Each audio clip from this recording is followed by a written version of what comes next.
Early Thursday morning to you folks, just after midnight, coming up on 12:25 a.m. We do have new information to bring to you. It has been issued by the Storm Prediction Center. It does include the western half of East Tennessee. Now, we were talking about this earlier this evening at the 11 o'clock broadcast. A line of weakening showers could still contain some intense or high, potentially damaging wind gusts, even though there's not a lot of storms with the actual line. The Storm Prediction Center says, yeah, this line could contain winds up to 65 miles per hour. So we'll go ahead and show you that graphically now. And here's what we're looking at. Yes, we do have a severe thunderstorm watch. This does include La Follette, Campbell County, Oak Ridge, Anderson County. Technically does not include Knox County. It's basically along a north-south line from La Follette to Oak Ridge to Lenoir City, down to Greenback and Tellico Plains and back to the west. So it basically includes the western half of East Tennessee, generally just west of Knoxville. Again, La Follette, Oak Ridge, Lenoir City, Sweetwater, Tellico Plains, Athens, Spring City, Rockwood, Wartburg, Huntsville, Oneida, Jamestown, and Crossville, and all areas in between. You're included in this watch. It will be in place until 5 a.m. I think the main potential is generally going to be between about 2 to 4 a.m. for most of East Tennessee, when a line of some heavier showers could contain some pretty strong winds that get transferred down the surface. So here's what we're looking at. Again, in areas in and close to the watch area, again, this particular area right here, as I mentioned in yellow, this area could see damaging wind gusts up to 65 miles per hour possible. Severe winds are 58 miles per hour or greater, so we are looking at that potential for some strong to severe thunderstorms. I'll get you to radar in just a moment. Here's what we're looking at as far as our wind advisories. A wind advisory will continue until 6 a.m. Thursday morning. So basically the wind advisory for the valley, high wind warning for the mountains will continue overnight through early Thursday morning till 6 a.m. Winds could still gust in general now, besides this line of heavier showers and maybe some high damage winds coming in later early this morning. Winds could gust up to 55 miles per hour area-wide. In the mountains specifically, at or above 5,000 feet, the highest elevations, winds could gust up to 90 miles per hour. We got an 80-knot wind coming in about 5,000 feet, and that's going to go right across the top of the Smokies. Already seen peak wind gust of basically Category 1 hurricane force at Cove Mountain, a 74 mile per hour peak wind gust, and that was early this evening around 9 p.m. So high wind warning for the mountains continues tonight. We also have a red flag warning that will be in place for Blount, Sevier, and Cott counties, meaning elevated high fire danger. Of course, more on the wildfires in just a moment. That extends over into western North Carolina. The high winds, unfortunately, fanning the flames, and that wildfire has spread to over 1,000 acres as of 11 p.m. as of earlier this evening, at least about an hour and a half ago now, and so still not much containment.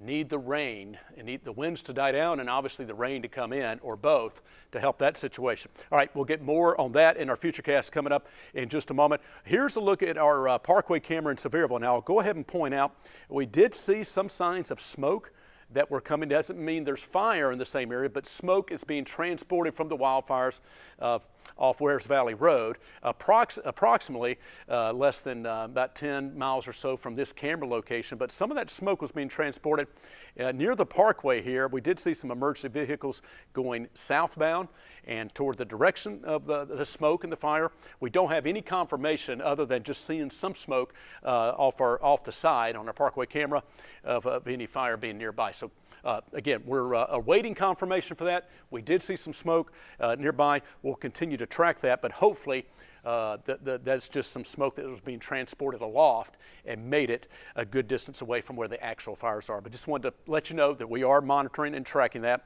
and using a lot of different information and camera sources to keep an eye on things. In Knoxville, it's 75 degrees right now. Winds are sustained south at 25 miles per hour. So yeah, we've got those strong gusty winds. And tell you what, another note, look at the pressure. It's pretty low, 29.56.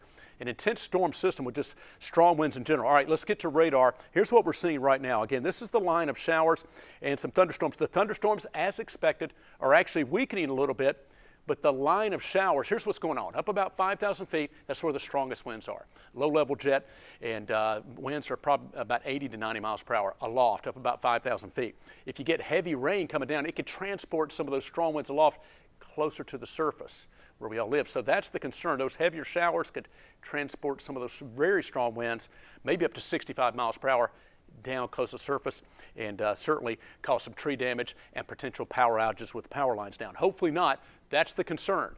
Again, high winds in excess of at least 55 to 60 miles per hour or greater could cause some downed trees and power lines and possible power outages, and we certainly will hope for the best, but that's the potential as we go basically over the next 3 to 5 hours. That's severe thunderstorm watch for the western half of East Tennessee until 5 a.m. Greatest chance for severe storms in general, as far as any severe thunderstorms by themselves or tornadoes, that's basically to our south across parts of Alabama and Georgia. Some of you were asking about tornado potential.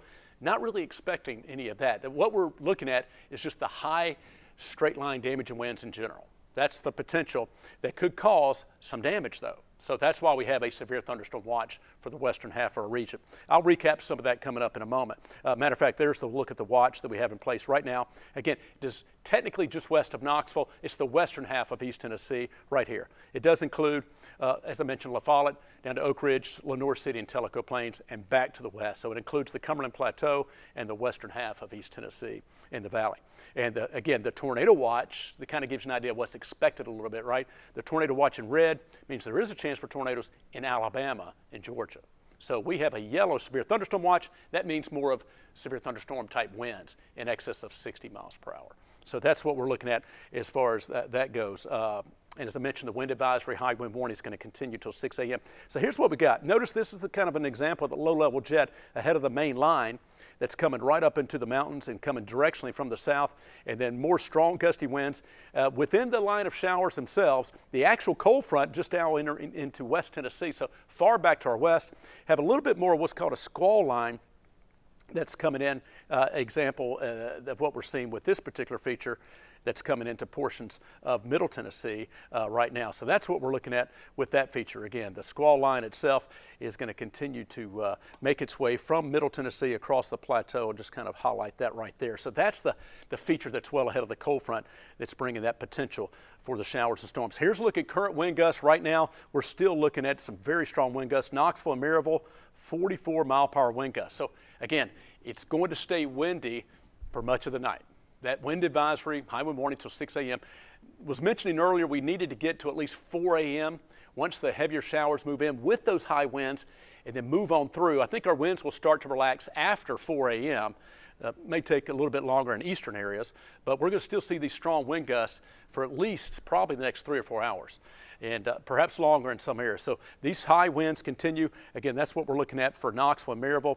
Notice right in here, Tellico Plains, again, above Gatlinburg, Newfound Gap, Clingman's Dome, Mount LeConte, and higher elevations, especially at or above 5,000 feet. We've got winds that are likely occurring above 70 miles per hour. I mentioned 80 to 90 mile per hour winds are possible because at 5,000 feet, got that low-level jet.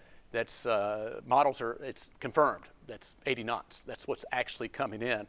So that's the potential. And it's still going to be there for about 3 to 4 more hours or so, at least till about 4 a.m.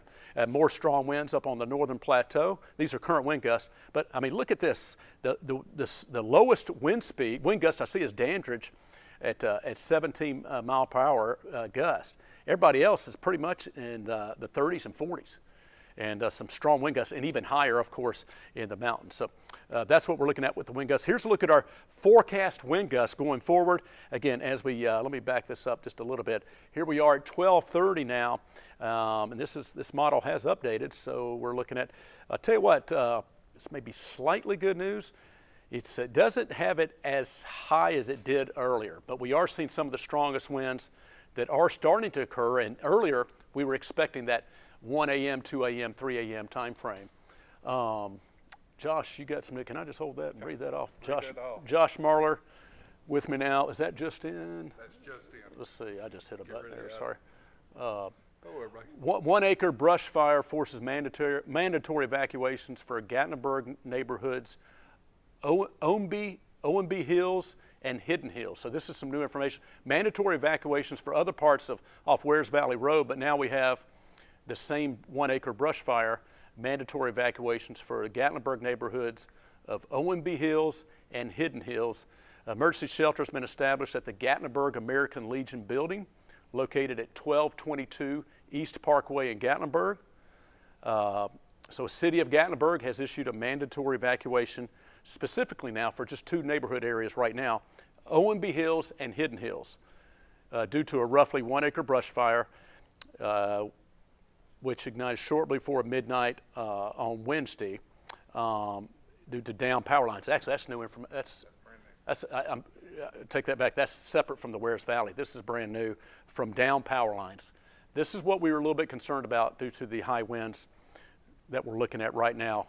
That was one of the initial concerns. Down trees, limbs on power lines could spark some brush fires. So that's a brand new 1 acre brush fire, wildfire. Let me see if I can get some more information. Trying to see exactly where don't know exactly where that source of fire is, but we do know that a mandatory evacuation in the area of O&B Hills and Hidden Hills in Gatlinburg due to a roughly 1 acre brush fire in that area that started just before midnight, so basically a little over 30 minutes ago, or within the last hour, due to down power lines. Thank you, Josh. So again, that's new information. That's a separate fire in Gatlinburg area, O&B Hills and Hidden Hills. Mandatory evacuation, and the shelter that did say, the community center in Gatlinburg, I believe it was, Josh? Gatlinburg American Legion. Gatlinburg American Legion has set up a emergency shelter for folks in O&B Hills and Hidden Hills that have to evacuate. Gatlinburg American Legion, 1222 East Parkway in Gatlinburg. Okay, thank you, Josh. That's new information there. Okay. Let's get back to, we're going through the wind gust again. It looks like we're still going to have these sustained wind gusts at least through the 3 to maybe 4 a.m. time frame. Let me go ahead and drag this out a little bit more. I do want to show, that's what I'm seeing right there. And I'm going to show you the Futurecast radar. It pretty much tells the story. It looks like that's coming through between 2 and 3 a.m. in the valley, and then 3 to 4 a.m. For eastern areas. And so there's some good news. The winds are really going to start there. That's that 4 a.m. After 4 a.m., there's 5 a.m., slightly less, and there's 6 a.m. Still the stronger winds in parts of the mountains certainly, but overall, and again, still got some elevated winds higher up. But overall, notice that we're looking at wind speeds are coming down. That's why the wind advisory and high wind warning actually it expires at 6 a.m. And so it may take until 4, 5, 6 a.m. to get them less, but. Okay, thank you very much, Cassie Naw, who's technically off but hard at work. And peak wind gusts, these are just some new reports coming in, so thank you, Cassie. We can share these with our viewers. 79 mile per hour peak wind gust at Cove Mountain now, and that's in Sevier County, in the park. 77 mile per hour peak wind gust at Look Rock in Blount County, up at the tower. 51 mile per hour wind gust, that was at 919 at the airport, and 44 at Cades Cove. Yep, and as Cassie points out, the fact that Look Rock is almost as high as Cove Mountain is really impressive, and unfortunately explains why it's been so hard to contain this fire. Yeah, that's why in the mountains, up on a roof, actually, you only have to go up just several hundreds of feet, so you see noticeably higher winds. Thank you very much, and thank you, Cassie. All right, here's what we're seeing. Again, let's move forward and get to our Futurecast. Yeah, and this actually is updated. There's a little bit of good news here. We were concerned that rainfall amounts were going to be a little bit on the meager side, potentially, what models were showing, because, and still may only have 1/4 of an inch or a little bit more than that in eastern areas, a little bit of a minimum. Models weren't exactly showing a lot of rainfall. We could still see it potentially a 1/2 inch, maybe a little bit more, 1/2 inch to 3/4 of an inch in other parts of our region, but some of the new information we were looking at were bringing in a little bit better rain potential. So right now, that's two things need to happen to help these wildfires. You need the winds to die down, but you need rain, right? You need both. Both are going to happen. Again, it's going to take a while as we go through the overnight, and that's going to be an encouraging sign. May get a little bit more on that rainfall part. I hope we could say we got, over a 1/2 inch to almost an inch in some areas, but still looking at least a minimum, probably generally from Rogersville, maybe near Pigeon Forge in this area. And there, as you obviously can see, the higher amounts would be generally from Knoxville, Maryville south, and across the rest of East Tennessee. So we'll see how that shakes out. That's the potential rainfall. All right, let's go ahead and get right to our Futurecast. This is an updated model. Here we are at midnight. It may be a little fast because it's bringing that line onto the plateau, and I'll take you to Skywatch 10 radar right now and show you where the actual line is located. Actually, it's not bad. We're at 1235, and that's the initial line of showers that's coming onto the plateau. So I think that that particular model's doing okay. So that's a look at Skywatch 10 radar right now. Again, there's a look at the showers. Now notice, don't really have much lightning. There's not a lot of elevated instability. Mainly just the winds aloft being transferred down the surface with the heavier showers. That's why this watch was issued. It's not so much for your traditional severe storm type activity. But either way, when you get winds of 60 miles per hour plus potentially, doesn't matter what kind of storm brings it, right? That's why they issued a severe thunderstorm watch, mainly for high winds within this line. So that's what's moving on the plateau. So Crossville and Jamestown, you're going to be continuing to see some stronger wind gusts, and you do have a severe thunderstorm watch until 4 a.m. Central Daylight Time, 5 a.m. Eastern Daylight Time for the western half of East Tennessee. All right, so let's get you back to, there it is at midnight. Again, that's that line moving in. Again, that line of heavier showers, that's 2 a.m. So this is definitely a change, and I think it's got a much better handle now than it did earlier. Seemed like it was a little slow it was not at one point bringing it until 3 a.m. I think it's caught up a little bit better now, because typically when a line's coming in, it wants to speed up rather than slow down. So it looks like that's catching up. So within an hour and a half, this line of maybe some higher intense winds is going to be moving into the valley. So we've already had strong gusty winds. You may not notice a huge difference, but the wind could be taken up a notch. Instead of our 40 and 50 mile per hour gusts, which we've had in the valley, we may be seeing those 50 to 60 mile per hour plus gusts with this actual line that comes in. And again, this is close to 2 a.m. Could be a little bit before, 1:30 to 2 a.m. for western areas. It will be actually. Again, midnight now on the plateau. So 1 a.m., probably say Oak Ridge to Sweetwater to Athens, and then 2 a.m., the Central Valley. Let me move forward to 3 a.m. That kind of makes its way from Tazewell, kind of a new little line, wiggle line back to the west. It could still be coming on through, but you get the idea. It's going to continue to make its way into the region. That may be an additional final line at 4 a.m. There's that 4 a.m. time frame, which we need to get to. Then after 4, it improves, and hopefully the soaking rains continue to make their way from Blount into Sevier County. But there's a look at some decent showers. That's actually keeping the rain around just a little bit longer.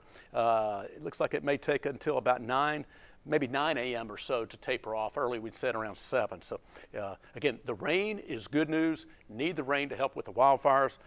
And the winds will be relaxing after about 4 a.m.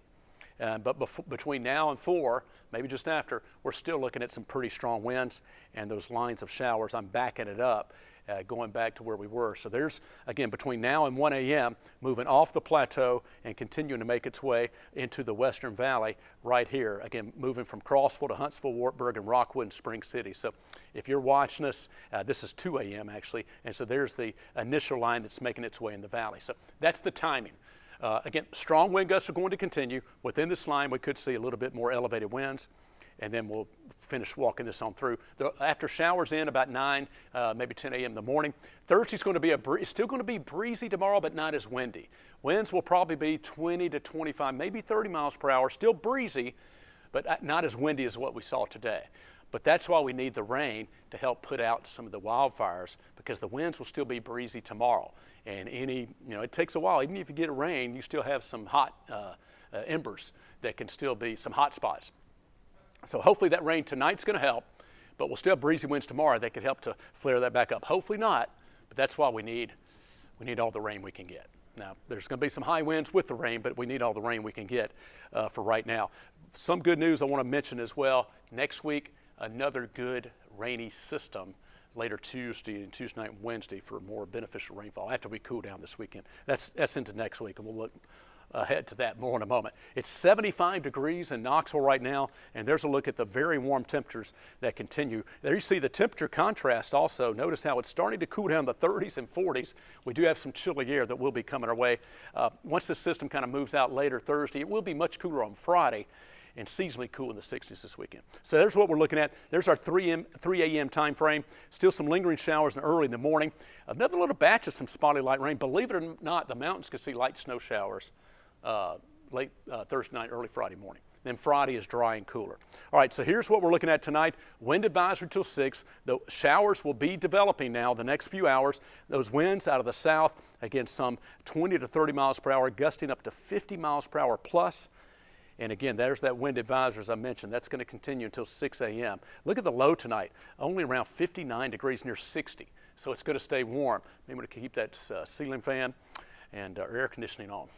So to keep more comfortable. And there's a quick check of your 7-day forecast. Again, just kind of looking ahead. Breezy tomorrow, still mild 71, but then noticeably cooler, about 10 degrees cooler Friday. Got a decent weekend with sunshine in the 60s, then some rain. Hopefully not any wind beforehand, but some rain later Tuesday into early Wednesday of next week. Okay, let me try to go ahead and show you our 12-hour forecast. I'll try to take some questions that you may have, and then we'll go from there. And anything else you're seeing on the sky cams?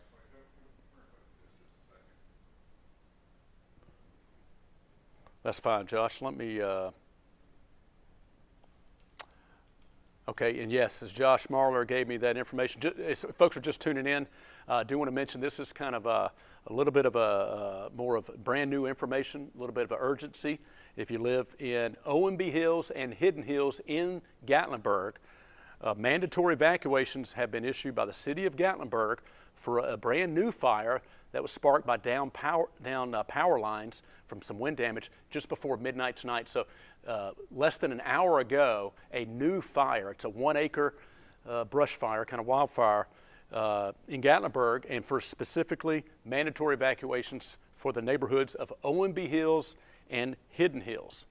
It's a 1-acre brush fire that was started just before midnight from down power lines, and the city of Gatlinburg has issued mandatory evacuations for those two neighborhood communities, OMB Hills and Hidden Hills. Crews are on it. They're going to be working to hopefully try to contain that. Emergency shelter has been established at the Gatlinburg American Legion building, located at 1222 East Parkway in Gatlinburg. So obviously, if you're having to evacuate, you want to know where you can go. You can go to the Gatlinburg American Legion building, 1222 East Parkway in the city of Gatlinburg. But those are that's brand new information within the last hour.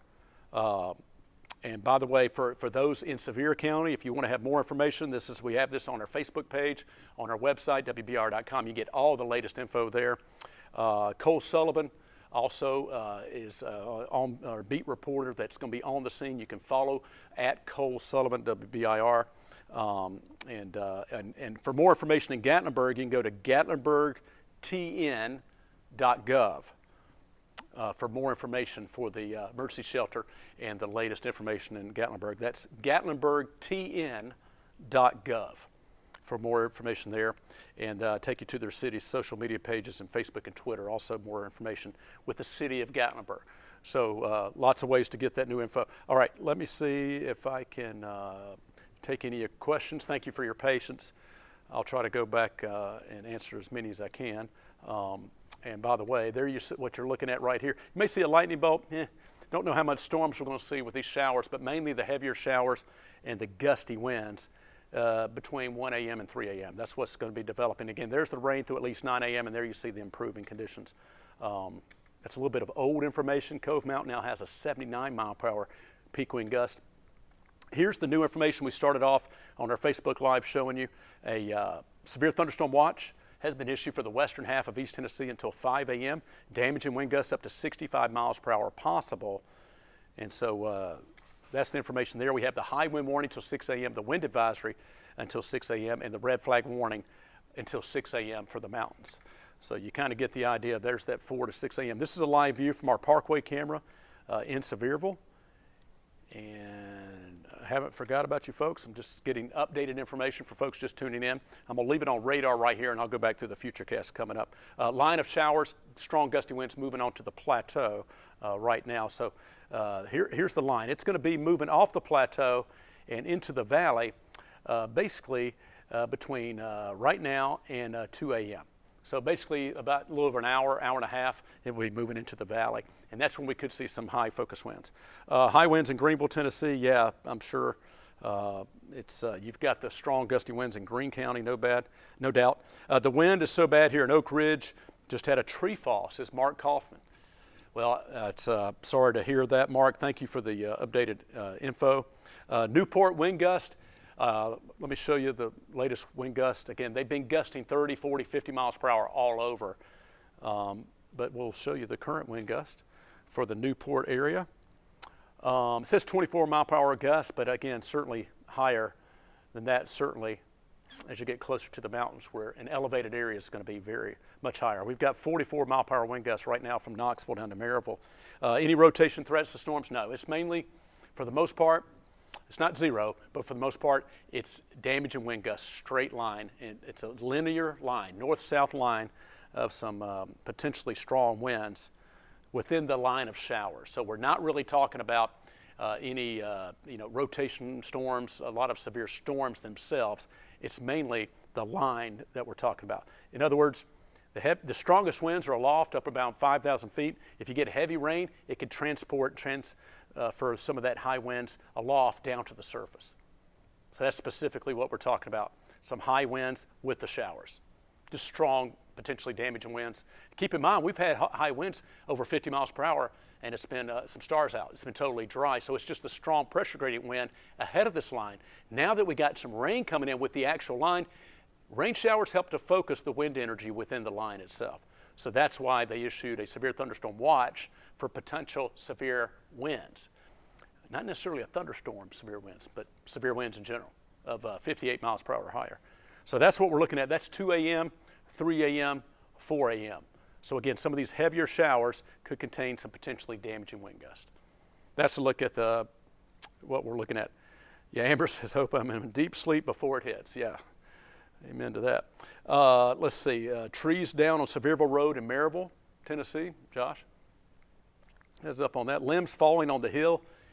Yeah, with these type of winds, we're going to have the tree limbs, the fallen trees. And the concern for the longest time was certainly going to be, if we get these type winds, we're going to have some power outages.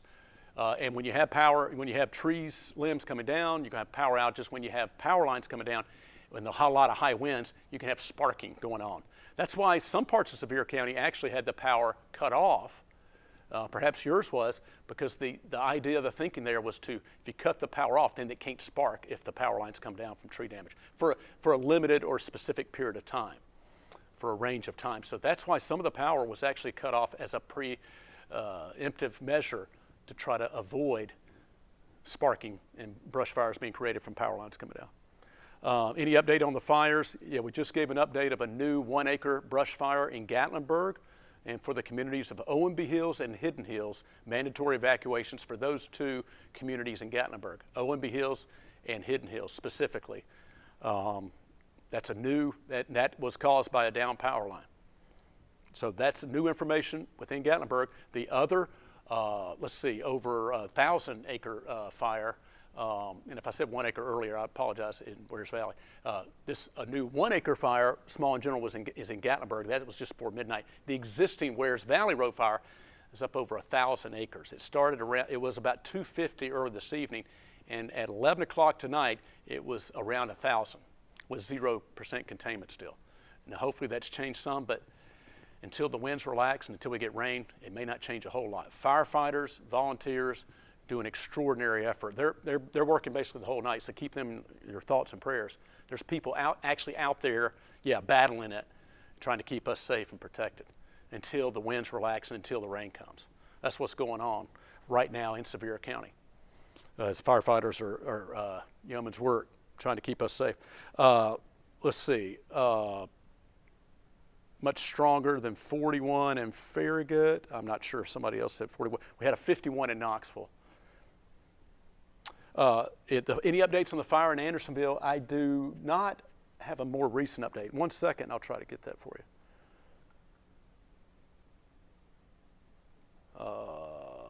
Let's see, that's the Gatlinburg. Let me see if I can. Here, this is the latest. Oh, here's some good news. This is as of 11:34, so it's a little dated, but as of 11:34, per the Tennessee Division of Forestry's fire map, the Andersonville fire is now 85% contained. 85% contained, and the Marlow fire is 100% contained. So we do have updates. That's within the last little bit over hour ago, hour and a half almost now. Andersonville fire now 85% contained, and Marlow fire is 100% contained. So that's some updated info there. Thank you. Good question. Wears Valley fire update? 0 containment. Last check. We saw smoke. being kind of off the parkway, but the fire was still a little bit distance away. I'm checking one of our cameras over to see. And we have seen some fire trucks, crews going down the parkway toward the fire. Several rounds of those fire trucks going there. So a lot of crews being calling in from outside of our region to help specifically in Sevier County. So got a lot of people on the scene working on it. We can tell you that. I don't have a more recent update than 11 o'clock. See if anything else.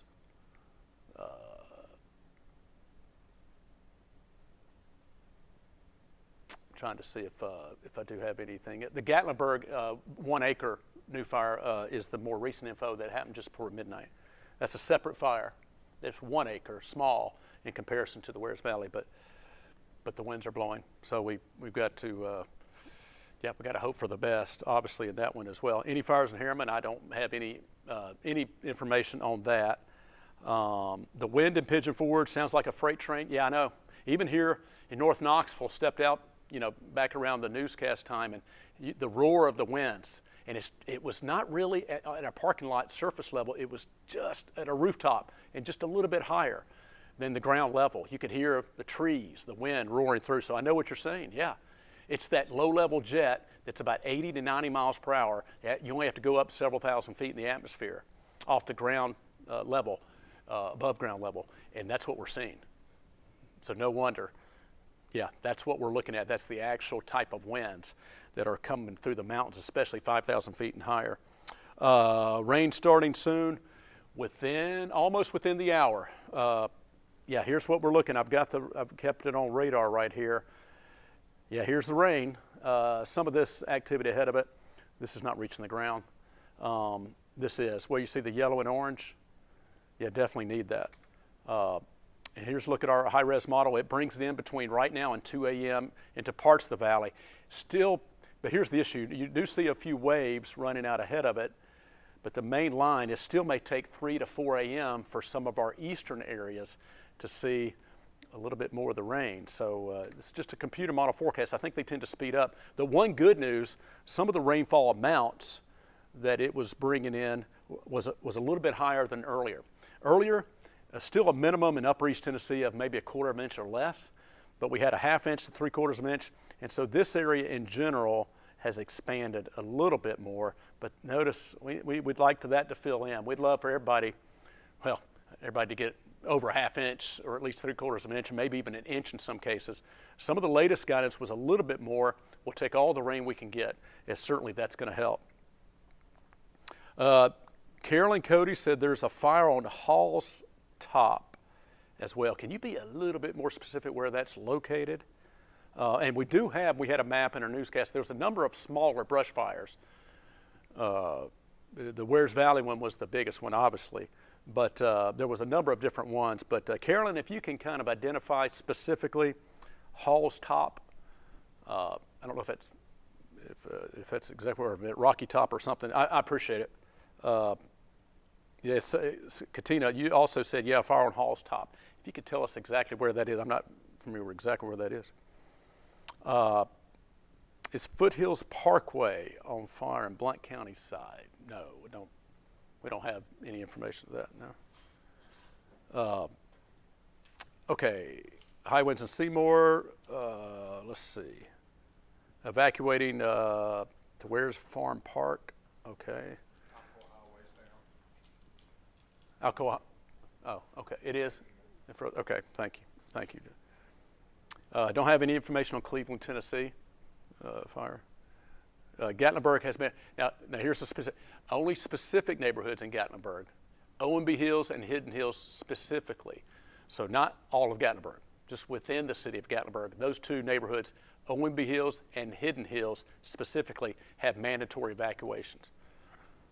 And again, we got our crews on the scene, we got our folks in the newsroom, so we'll continue to keep you updated, and that's the latest we have on that. And we appreciate any updated information that if you're within the city of Gatlinburg or Pigeon Forge, Sevierville, and you have credible information, we appreciate passing that along. I think I need to catch up here. Y'all probably already answered several of my questions that I was asking. Oh, thank you. Here it is. Thank you, Katina. Hall's Top is in Edwina, Newport area. Thank you, where the fire tower is. Okay. So that's several of you were asking earlier about the wind gust in Newport. Okay, so if that's where that particular fire is,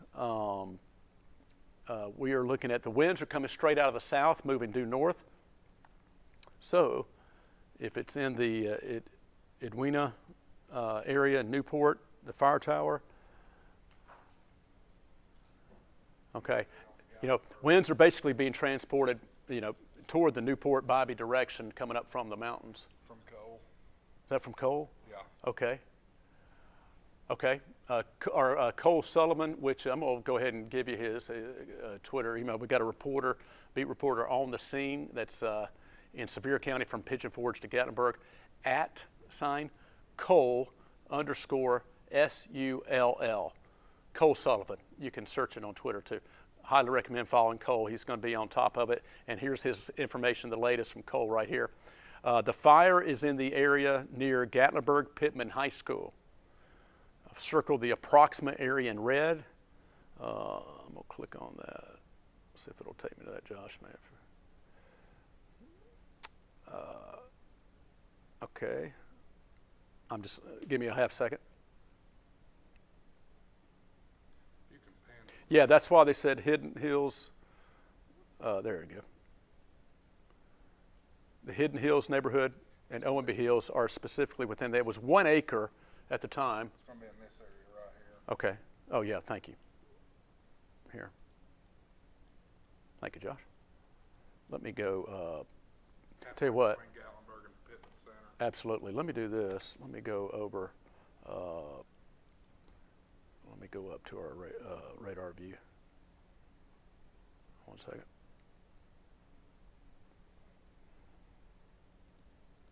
Bear with me 1 second. Pulling up our radar view, we have rain on the plateau. We don't have rain in the valley yet.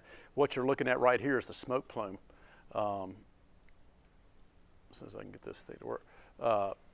This is a smoke plume area right in here, coming up from Wares Valley. So let me widen out. And in the Gatlinburg Pittman Center area, again, some of that's just feedback around the radar. Right around here. East, where's that again, Josh? Yeah. Right here. Okay, but halfway between Gatlinburg and Pittman Center. So let's see. Josh, may have you reset that again. Yep. Thank you. So Hidden Hills and OMB Hills specifically, near the Gatlinburg Pittman High School area along 321, or just off of 321. That's where that fire specifically. So, and actually, that's good info because that's not in the city of Gatlinburg proper. It may technically be in the city limits, but not in the town of Gatlinburg. It's maybe a little closer to Pittman Center, but it's halfway in between basically Gatlinburg and Pittman Center, where that particular 1 acre fire has developed with the mandatory evacuations for Hidden Hills and OMB Hills, specifically those two areas, again, between Gatlinburg and Pittman Center off Highway 321. Cole Sullivan following that info. How will the wind be as the band of rain moves in? The winds are going to stay gusty. The band of rain moving in is going to bring some higher winds with it. It's going to take until that band moves through, and then the rain showers will continue. But once that main line moves through between 2 and 4 a.m., then we're going to be looking at slowly improving conditions after 4 a.m. So we've got potentially some high wind gust with potential damaging wind gust in terms of trees down and power lines down possible up until at least 4 a.m. most areas. Let's see. I don't have anything on the Grassy Fork and Cosby area. Katina. Again, that was the very latest from our Cole Sullivan. It was halfway between Gatlinburg and Pittman Center, near the Gatlinburg Pittman High School, in the specific community or neighborhoods of OMB Hills and Hidden Hills. Mandatory evacuations there. And people can evacuate. If they have to leave, they can go to the Gatlinburg American Legion building at 1222 East Parkway in the city of Gatlinburg. When will Greenville get some rain? May take until almost 4 to 5 a.m. So another 3 hours or so. You're welcome, Katina. Thank you very much.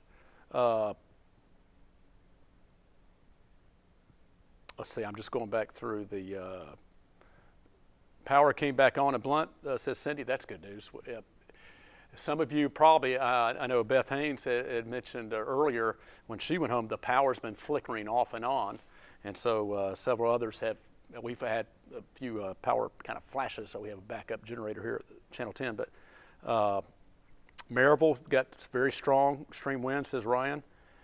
How fast the Wears Valley fire is spreading, do I know how fast? I do not. We know this, it went from 250 acres to 1,000.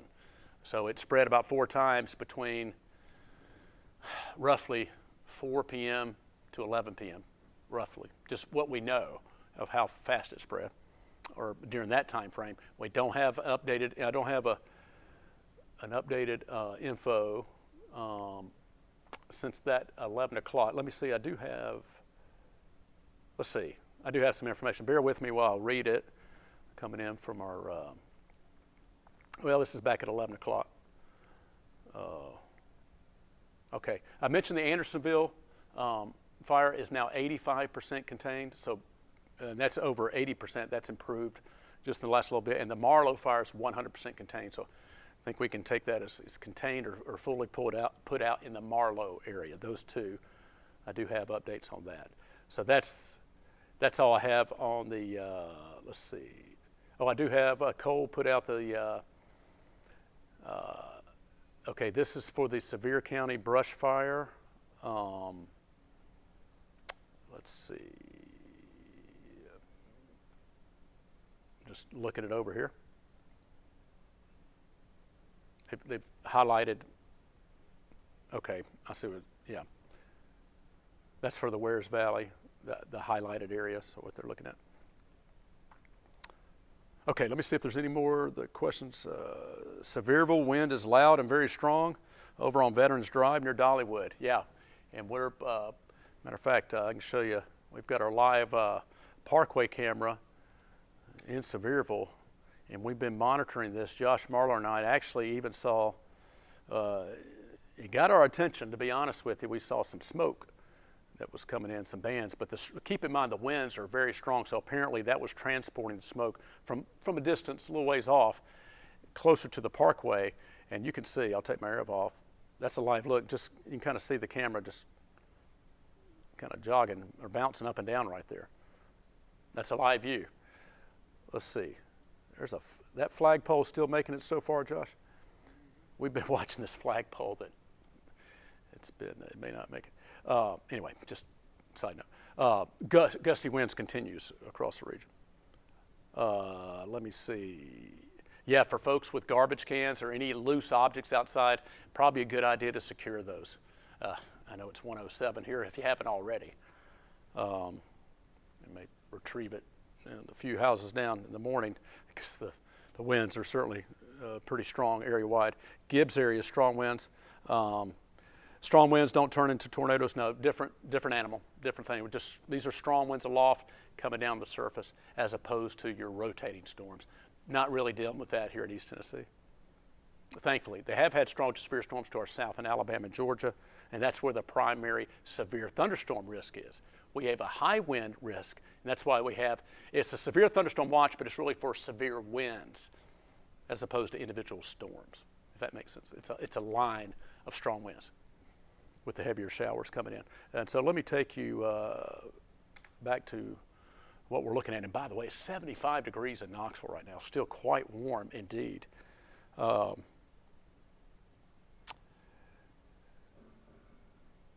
We hear the winds coming down again here. All right, so here is a look at the actual line. We do have that is a severe thunderstorm warning. Let me go back up to, it's just on the other side of the plateau there.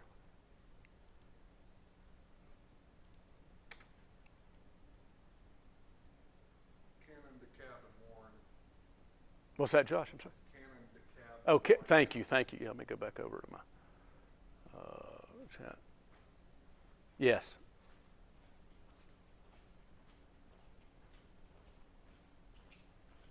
Yeah, and this is another good point from the National Weather Service at midnight. Jeremy Buckles made a great point. while storms are generally weakening, we're probably not going to have a lot of lightning. And so here's when we're talking about separate from thunderstorms, severe thunderstorms. Probably not going to have a lot of thunderstorms in our immediate area. And the storms are generally weakening from a vertical development standpoint as far as the actual storms.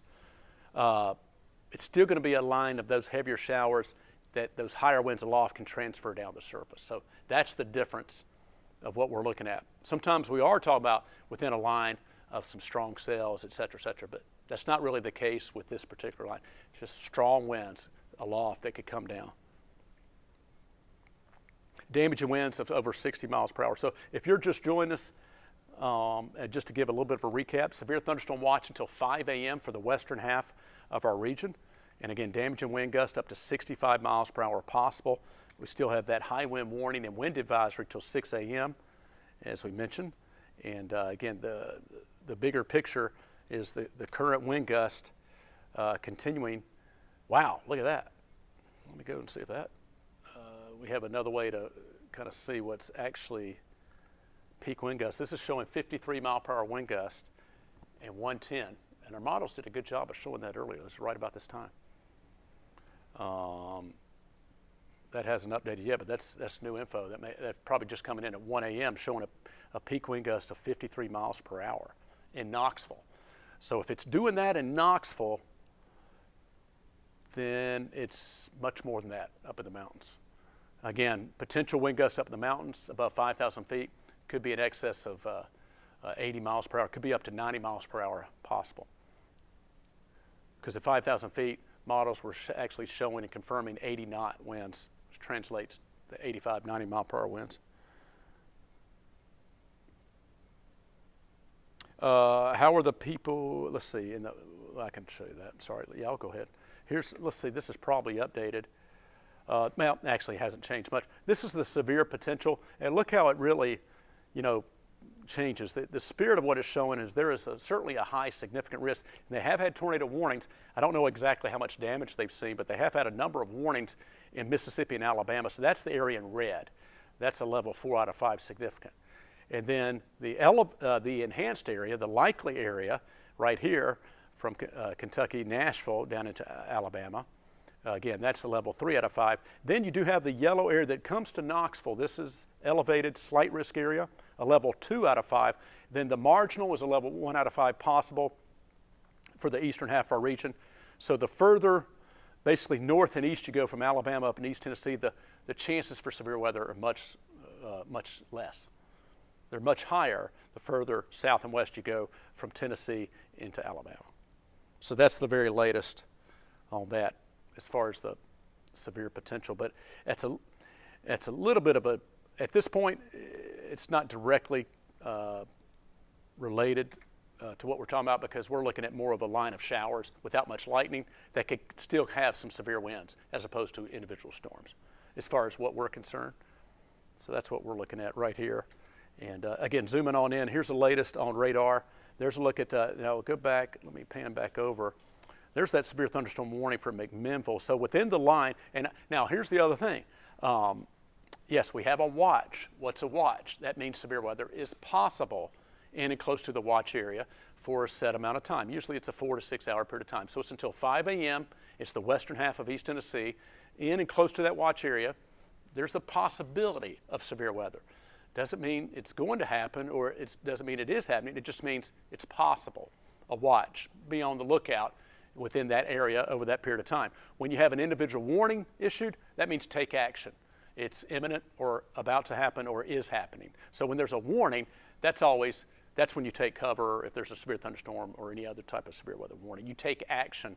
So that warning is for McMinnville. The broader watch, which means it's possible, is for the western half of our region, as we talked about a minute ago.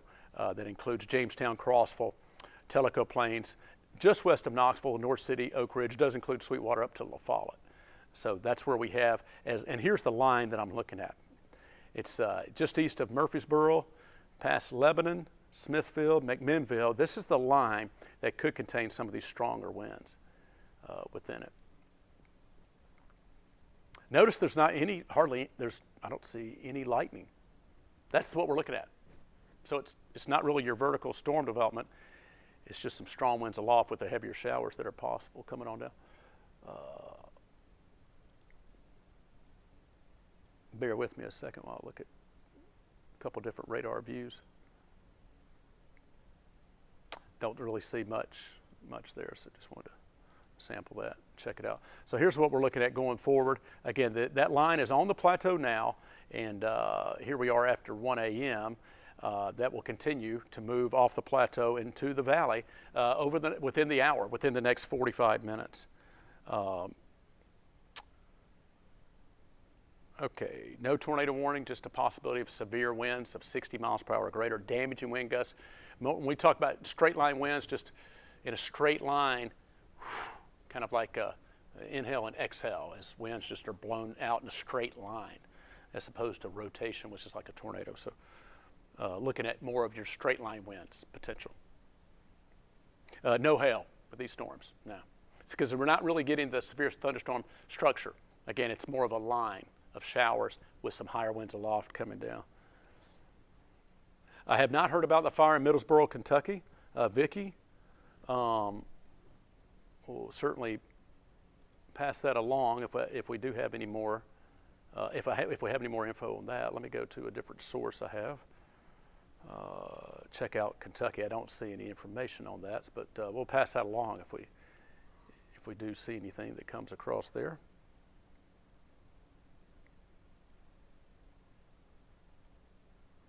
Okay, let's see.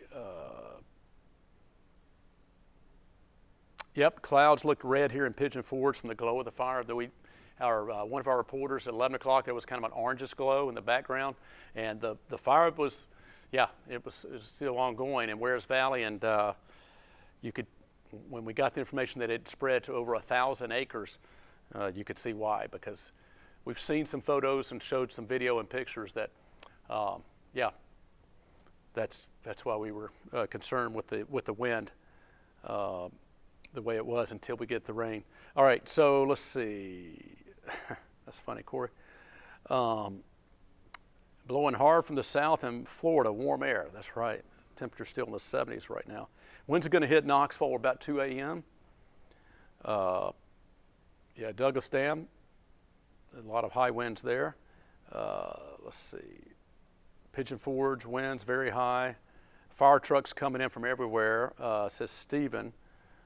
Yeah, we saw them going down the parkway actually. 2 different sets of them, about a half a dozen with each time or more.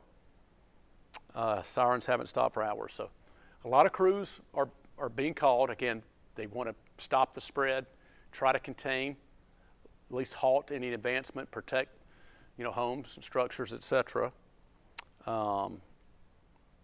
So again, we're past midnight. We got to get past the 4 a.m. hour. We're going to get some rain. The winds are going to relax after 4 a.m., but we still have several more hours to go. Almost there, but not quite. So that's why we have to certainly hope and pray for the best, and certainly thoughts and prayers with those who are helping those crews who are out fighting the fires. What has caused this wind event? I've never really seen this. I'm old, said Teddy. Well, in March, you're going to have strong spring storm systems. We've had several high wind events. It's just an intense area of low pressure that's spinning up in Illinois with a strong pressure gradient. Matter of fact, one of the stories we can show you and talk about, if you will, briefly here. And again, thank you for your questions. Here's a look at the big picture. So yeah, you're looking, and I'll show another, let me show this other view here. This is kind of let this kind of wind up here. This is what we call water vapor. It's still loading. And I'll go back to the other view, but you kind of have an intense low pressure in the plain states. There's all that moist. See the dry air? You got a lot of dry air coming in behind it, moist air ahead of it, but you've got a very dynamic, active system, a strong low pressure, cold air behind the system. And here's a look at back to the current satellite and radar. Again, that low pressure we have very low pressure right now. It's a pretty strong low pressure, actually. And it's right up here, surface center, just south of Chicago, with its cold front that's coming down to the south. And so, yeah, we're looking at this intense low. And check out the snow back in the Plain States. So I can kind of more or less plot the cold front right in there, more or less. So this is a squall line well ahead of the cold front, but check out what we're seeing back. There's the snow wrapping in behind it. So you've got these cold temperatures that are filling in behind the system. Look at the contrast. So we're in the 70s, but you see the cold air that's falling in behind it. So where you have a temperature contrast, you have an intensifying area of low pressure. When you have an intensifying area of low pressure, you have winds. Differences in air pressure creates the wind. So the stronger the difference between high and low pressure, the stronger the wind. That's what we call a pressure gradient wind. So it's just an intense area of low pressure. Not that unusual for March or spring. We're in spring. As you come out of March, April, May, that's our peak of where we see most storms and severe weather in the springtime. So, you know, another thing that's interesting, we just had redbud winter. And John and Rob and I were talking about this earlier. Because of the cold, dry air that we just had, we're not in a drought, but we've been dry for the last week and abnormally, low humidity. We've been having humidity values in the teens and 20s, low dew points. So we've been really dry just in the last 5 to 7 days, with the wind drying out the surface. That's what's caused more of the ideal conditions for some of these brush fires and wildfires. Okay, so let me get back up to the beginning, and I'll see if there's any more questions. We're going to continue. Basically, matter of fact, I see that's either Mike Witcher or Rebecca Sweet logging on, and we're going to be overlapping here this morning. So we're going to continue to bring you the very latest coverage right here on Facebook, on 10 News, online, WBR.com. Crews are there reporting live now. We'll have overlap in Pigeon Forge and Gatlinburg. So the very latest information, if you're staying up late or going to bed and getting up early, you'll be able to find that starting on 10 News today, early coming up this morning. So we've got crews in place here at the station, out on the scene in Sevier County, to bring you the very latest on the fires. And Mike Witcher's going to be updating us early in the morning, and Rebecca Sweet will keep you updated throughout the rest of the morning as we'll high five and tag and keep you covered throughout the rest of the morning. So let's check on that flagpole again. Yeah, we were, and I don't mean to make too light of that. It was just, you don't see a flagpole go like that too often. I mean, it's still there. I don't know if y'all can see that okay. And you can see our camera, but we were watching that. It was trying to bend over and get a drink of water, so to speak, like pine trees will do sometimes. But it's still upright. That's some good news. That is a live view from our Sevierville camera, and we continue to track the really gusty winds. Look at the winds right now in Knoxville, south-southwest at 25 miles per hour. Let me take you back to show you the current wind gust of what we're seeing across the region. Michelle's watching from a cabin in Northwest Georgia in Ellijay. Beautiful part of North Georgia, by the way. Let's see. Thankful to have the weather app. Yeah, it comes in handy, doesn't it? Thank you, Debbie. You can get the weather app. It's free. It's good to have that information, especially at night. You want to have a NOAA weather radio. Is one of the best tools actually to have that will alert you to severe warnings, etc., especially at night. I would just set it for 1 or 2 counties right around you, though, instead of the whole area. You'll get a better night's rest. But NOAA weather radio, great tool to have. Our weather app, WBR news app, I should say. You now get the weather app through the news app. So it's mainly the news app. But the weather app within that is a good tool. Wares Valley, Jessica, got a lot of people out there making sure that everybody's going to stay safe. Corey says there's another fire in the DuPont area. So not sure about that. And again, we'll continue to keep you updated with any of the latest information. 118, Cole sent this out. Cole Sullivan, who's in Sevier County. Oh, thank you. Actually, that was good timing. Who was that? Corey? Yes, Cole Sullivan just sent an update 5 minutes ago. We have another mandatory evacuation. This is for the DuPont area from South Rogers Road to the Blount County line of Sevier County. That's all I got on that, but I've got DuPont area from South Rogers Road to the Blount County line of Sevier County. So I'm saying that's the Wares Valley fire of that area. That's so again, if just tune in, we've got the larger, much larger Wares Valley area fire. Okay, and that's another evacuation for the DuPont area. We have a separate new fire that happened just before midnight that was created by down power lines from the high winds outside of the Gatlinburg area between Gatlinburg and Pittman Center. That was in the Owenby Hills and Hidden Hills area, just off Highway 321, close to the Gatlinburg-Pittman High School and Community Center there, and near the school. So those were two separate evacuations for that separate fire. That was 1 acre fire at the time, and that was all we had was just before midnight. Could have been about 11:45 or so, so about an hour and a half ago. So that's a separate fire east of Gatlinburg, just west of Pittman Center, near the Gatlinburg-Pittman High School area. Owenby Hills and Hidden Hills, you have mandatory evacuations in that area. You can go to the city of Gatlinburg, trying to remember the name of it, American Legion building, Gatlinburg American Legion building, storm shelter, 1222 East Parkway. Let's see. Yep, DuPont Road. Holly says Blount County mandatory evacuation. Your phone just went off. Now that's I'm watching all y'all, getting all your comments on my Facebook Live feed. That's one of the best tools that you can have is sign up for those alerts, because you can get the information yourself, just like Holly did, and so that's very good, and you get it. It's immediate, and that's a very good way to stay up to date. So you have the mile per hour winds in North Sevierville, Todd. My map says 20, but it feels worse. Yeah, take some of this with a grain of salt. It is some modeling involved with that. Some of it's your actual site reports, and some of it is more of estimated wind reports. So where it shows a minimum, that may or may not be exactly what's happening right there, but that's the spirit of what's showing, of a little bit less in the Douglas Dam area, but we just had somebody else said, no, it's howling at Douglas Dam. So we do see the winds that are very strong coming in Sevier County from the mountains and foothills, blowing basically from south to north. Winds are coming from the south, blowing north all across the area. You can see Knoxville's wind gust at 53 miles per hour.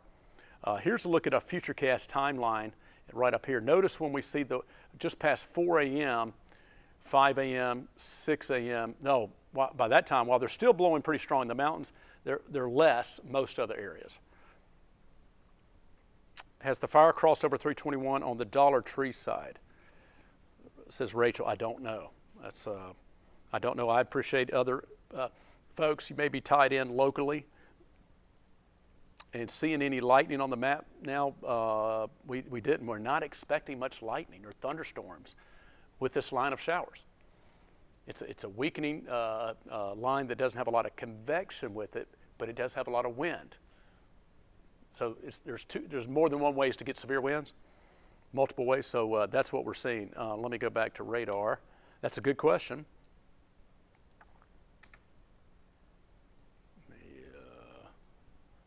So here's a look at the latest. I'll leave it right there a second while I check out.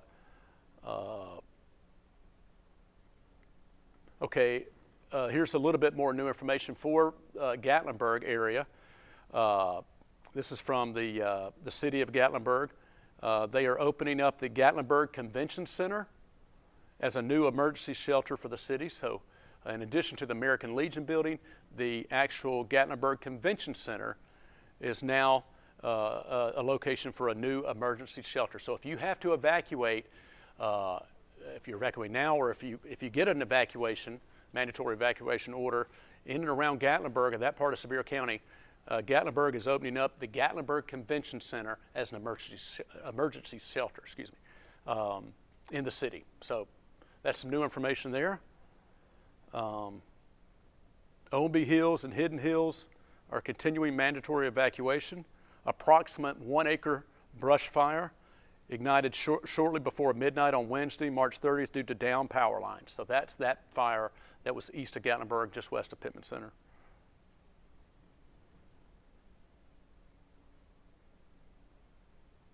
And so they are saying any individuals in the mandatory evacuation area are directed to proceed to the Gatlinburg Convention Center. So they're kind of steering most folks now to the Gatlinburg Convention Center for shelter if you have to evacuate. Yes. Oh, thank you, Josh. Bless you, brother.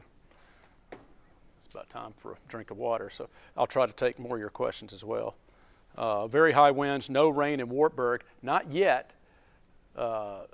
But it's almost in your neck of the woods. Some of this light rain, let me switch radar views 1/2 second. I know it changed a lot. That's just a different radar view. Let me take you this view, it's better.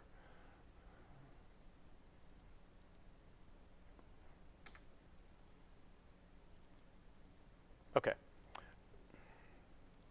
there we go. So, yeah, should be raining shortly. The air's still pretty dry initially, but you've got some heavier showers and some stronger wind gusts likely between Jamestown and Huntsville, Crossville to Rockwood.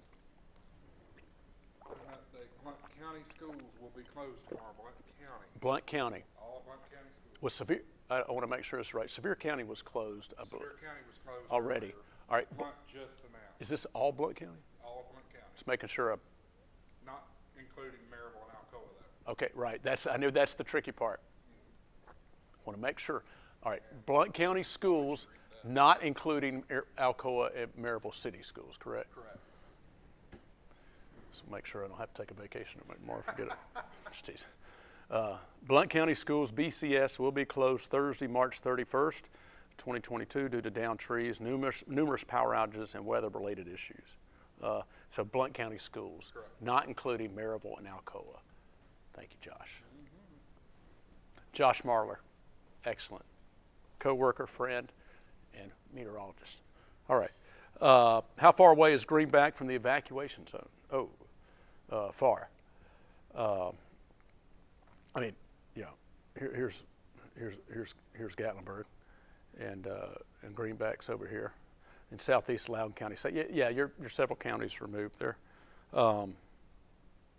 Thank you, Brenda. DuPont evacuation, yes, just got that in. The DuPont area, South Rogers Road on the Blount County line up to the Sevier County line. Glenda Bailey, amen, thank you. You're welcome, Debbie. Yeah, I mean, and here's the thing. On the bright side, folks, let's see, there's always a bright side. The vegetation, trees aren't leafed out all the way yet. So imagine if this was, sometimes once we get into April and May, full vegetation, trees, foliage, everything's leafed out. Those trees act like a sail with the foliage out, right? Catches all the wind, then you have a lot more tree damage when all of the vegetation is leafed out. The trees are bloomed and everything. So the fact that we're just prior to that helps a little bit. Still gonna have some trees down because you have these type of magnitude of winds, but looking on the bright side, also, the rain's going to be moving in. We could see some strong gusty winds. We have a severe thunderstorm watch, again, until 5 a.m. for the western half of our region. Winds could gust up to 65 miles per hour. But once we get past about 4 a.m., the wind should start to relax more steadily between 4, 5, 6 a.m. And it'll still be raining. We'll take all the rain we can get. We need the rain for the wildfires. Not concerned about flooding. So bring the rain, right? Let it rain.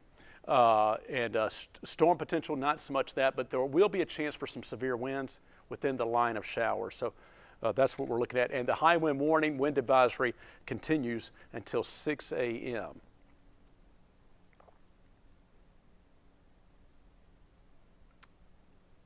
Okay, I was just seeing if there was any more information on that. Let's see. Okay, let me go back to radar. National Weather Service. Tell you what, you're talking about folks to really appreciate. We get all our information from the National Weather Service office in Morristown, Tennessee, MRX. They are responsible for all the official forecast and dissemination of the forecast and the warnings, et cetera, for East Tennessee. And so you've got folks working very hard to keep us safe. And we just simply relay that information to you. But they're the ones who really are the true hard workers who are staying up late, you know, keeping us safe and updating us with new information. So thanks to the folks at the National Weather Service in Morristown for your hard work. Absolutely. Sevier County. Zoom into Sevier County? Yeah, I'll show you where the DuPont stuff is. Oh, okay. Perfect. Yeah, let me go on it. In a total different part of the county. Okay. Yeah, they said Blount County and Sevier County. We're going to zoom on in and talk about that's in the off the Wares Valley area, No, correct? further north, Further north than that? right north. Okay. I don't know if it's even going to pop up here. Actually, I think we're seeing it. If you see some school names that are old, here's the short version. Go north. Our database has most of the new things, but not all of them. So we know there's some old schools in here. Go north. Go further north. Yep. I think it's where we're seeing this green blob right here. Oh, okay. There it is. You're exactly right. Like I know there's no Dripping Spring School. That probably was back in the, I don't know, long time ago. So here's your Blount County line. We're aware of that. Okay. Yeah, okay. Oh, there's your, okay. Where's Rogers Road? I have to find that, South Rogers Road. Rogers Road, there it is, You see it? right at the top. There. Thank you. So that's the area. I'll try to, Y thank you. Drive, people know where Y Drive is. This is all in that area. Okay. Okay. Coming from Blount County. So this, well, I didn't highlight a whole area enough, but that's the area that's being evacuated, and that's going to go from South Rogers Road. I don't know if that includes Y Drive, but from the Blount County line over to the Sevier County line. I believe that's right. Thank you, Josh. Tell you what, you never, until you really zoom in, then you find out where some of these communities and some of our old schools.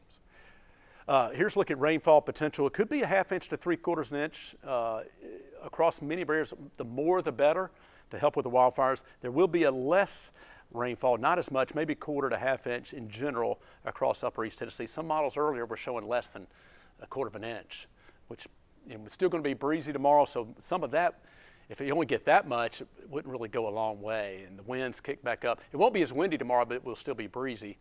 And so any embers could flare back up. So we're hoping for this amount right here, and opposed to that amount. So which one's better? The higher amount, right? So that's what we're looking at as far as that. All right.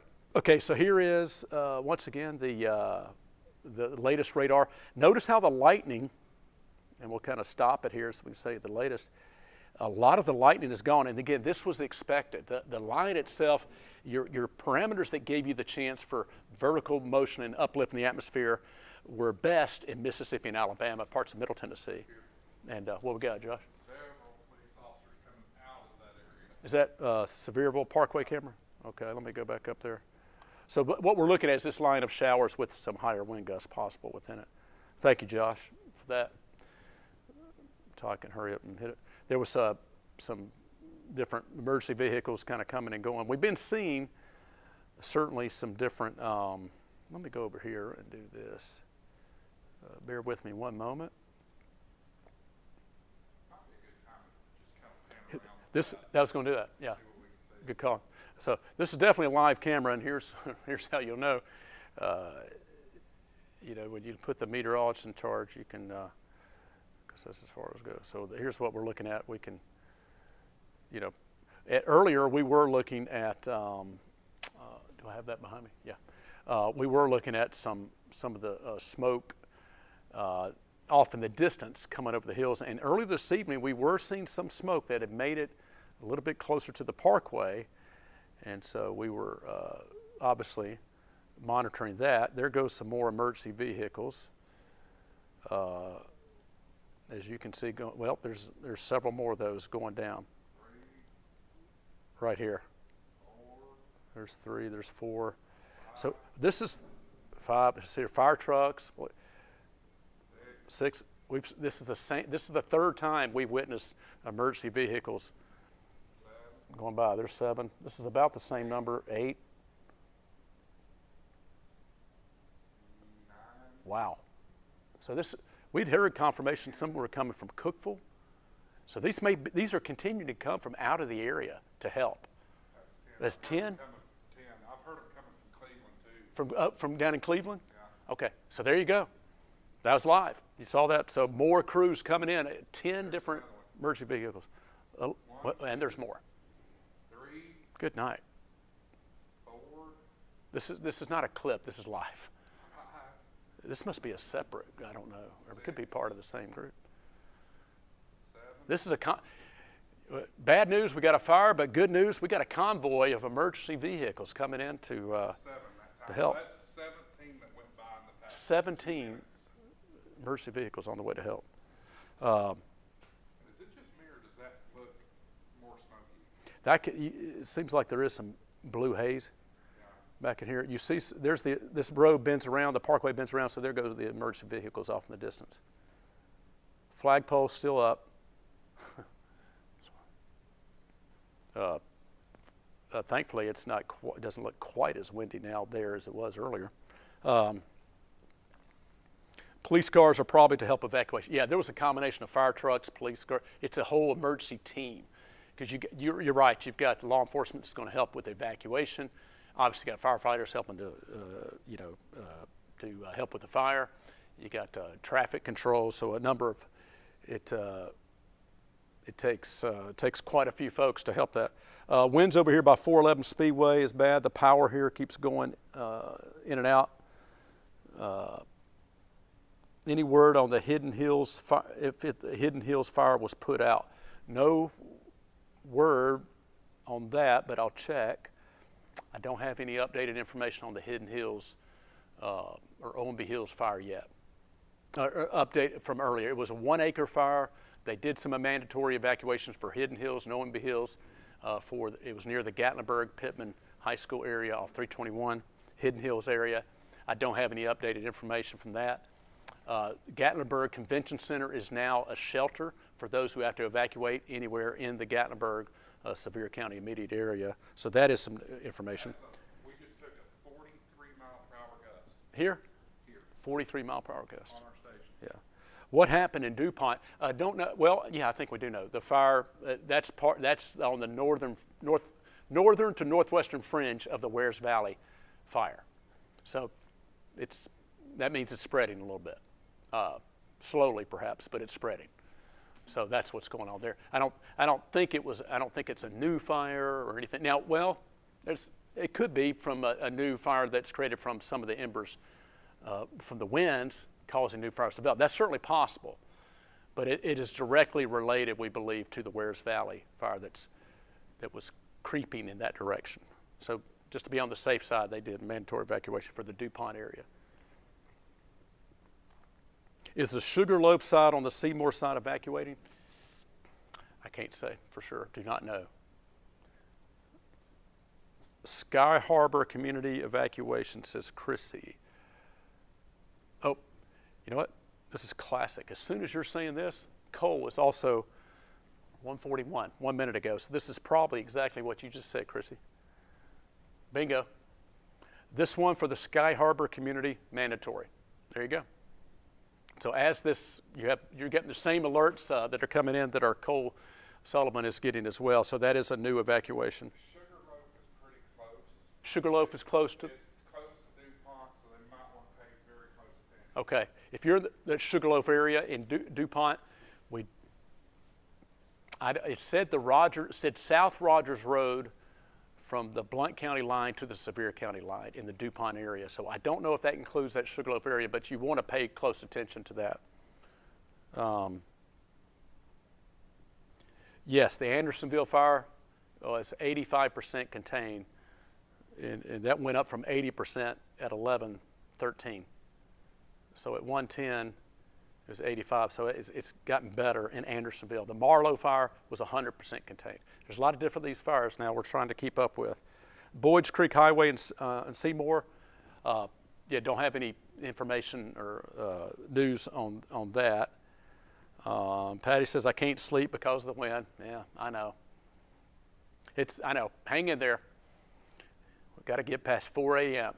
most areas until it starts to improve some. In Harriman. Thank you, Lauren. Let me go back to radar. No, thank you, Lauren. As a matter of fact, for areas west of Knoxville, Harriman, Kingston, Roane County, you have, now, a little trade-off here, right? Good news, got some decent rains coming on the plateau, starting to move in the Western Valley, and hopefully that encompasses the rest of East Tennessee. We'll take what we can get. But the bad news, with the heavier rains, you could have some higher winds that could come down the surface, and that could down some trees and down some power lines. You could have some power outages. So it's a little bit of a trade-off. Sometimes you got to take the bad with the good. Sometimes we need the rain, but to get if we get some heavier rain, that could also bring some higher winds. So the two kind of go together. Heavier rains could bring in the higher winds, top down.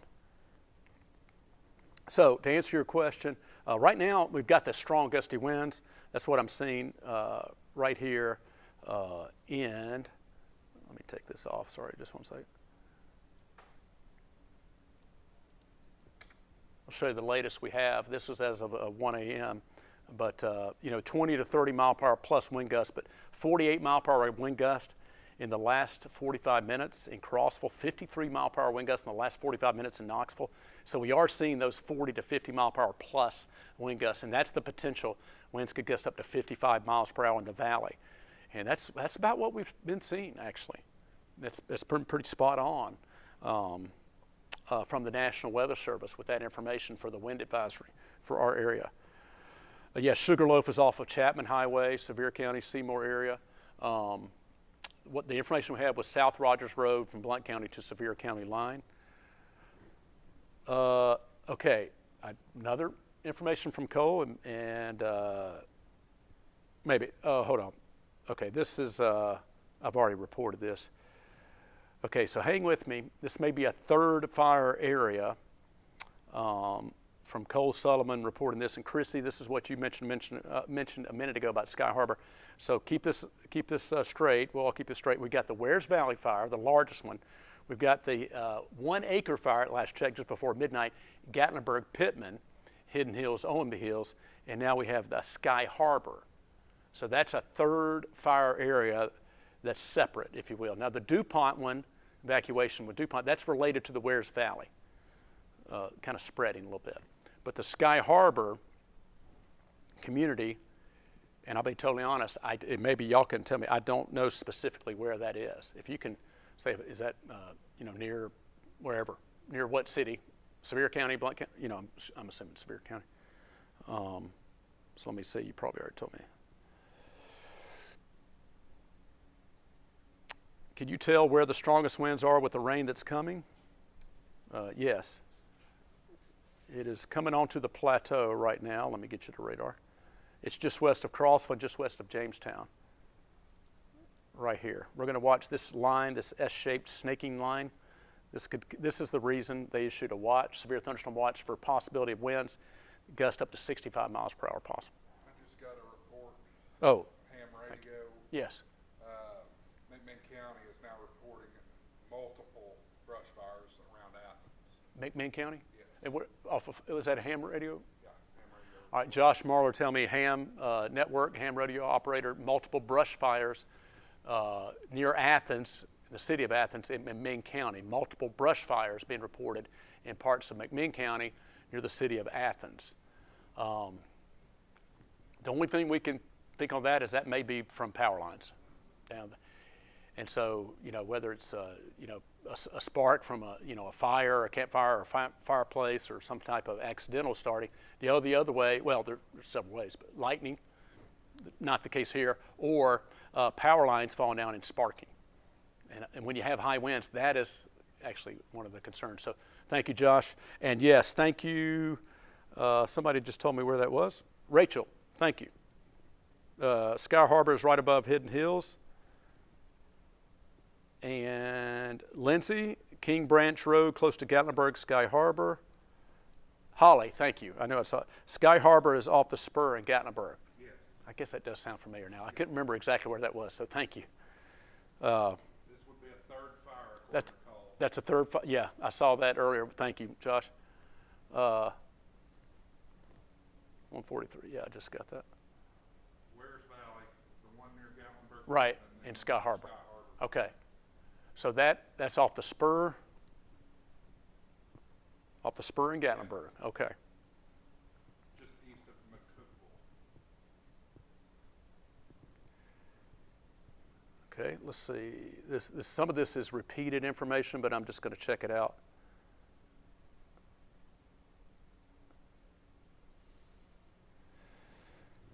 Okay, I'm just going to read you what the City of Gatlinburg press release says. The City of Gatlinburg is continuing its mandatory evacuation due to an approximate 1.5 acre brush fire, which ignited shortly before midnight Wednesday, March 30th, due to downed power lines.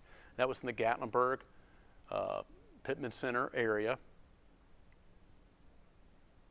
The City of Gatlinburg has opened an emergency shelter at the Gatlinburg Convention Center, located downtown Gatlinburg, at 234 Historic Nature Trail. You can't miss it. Go to downtown Gatlinburg.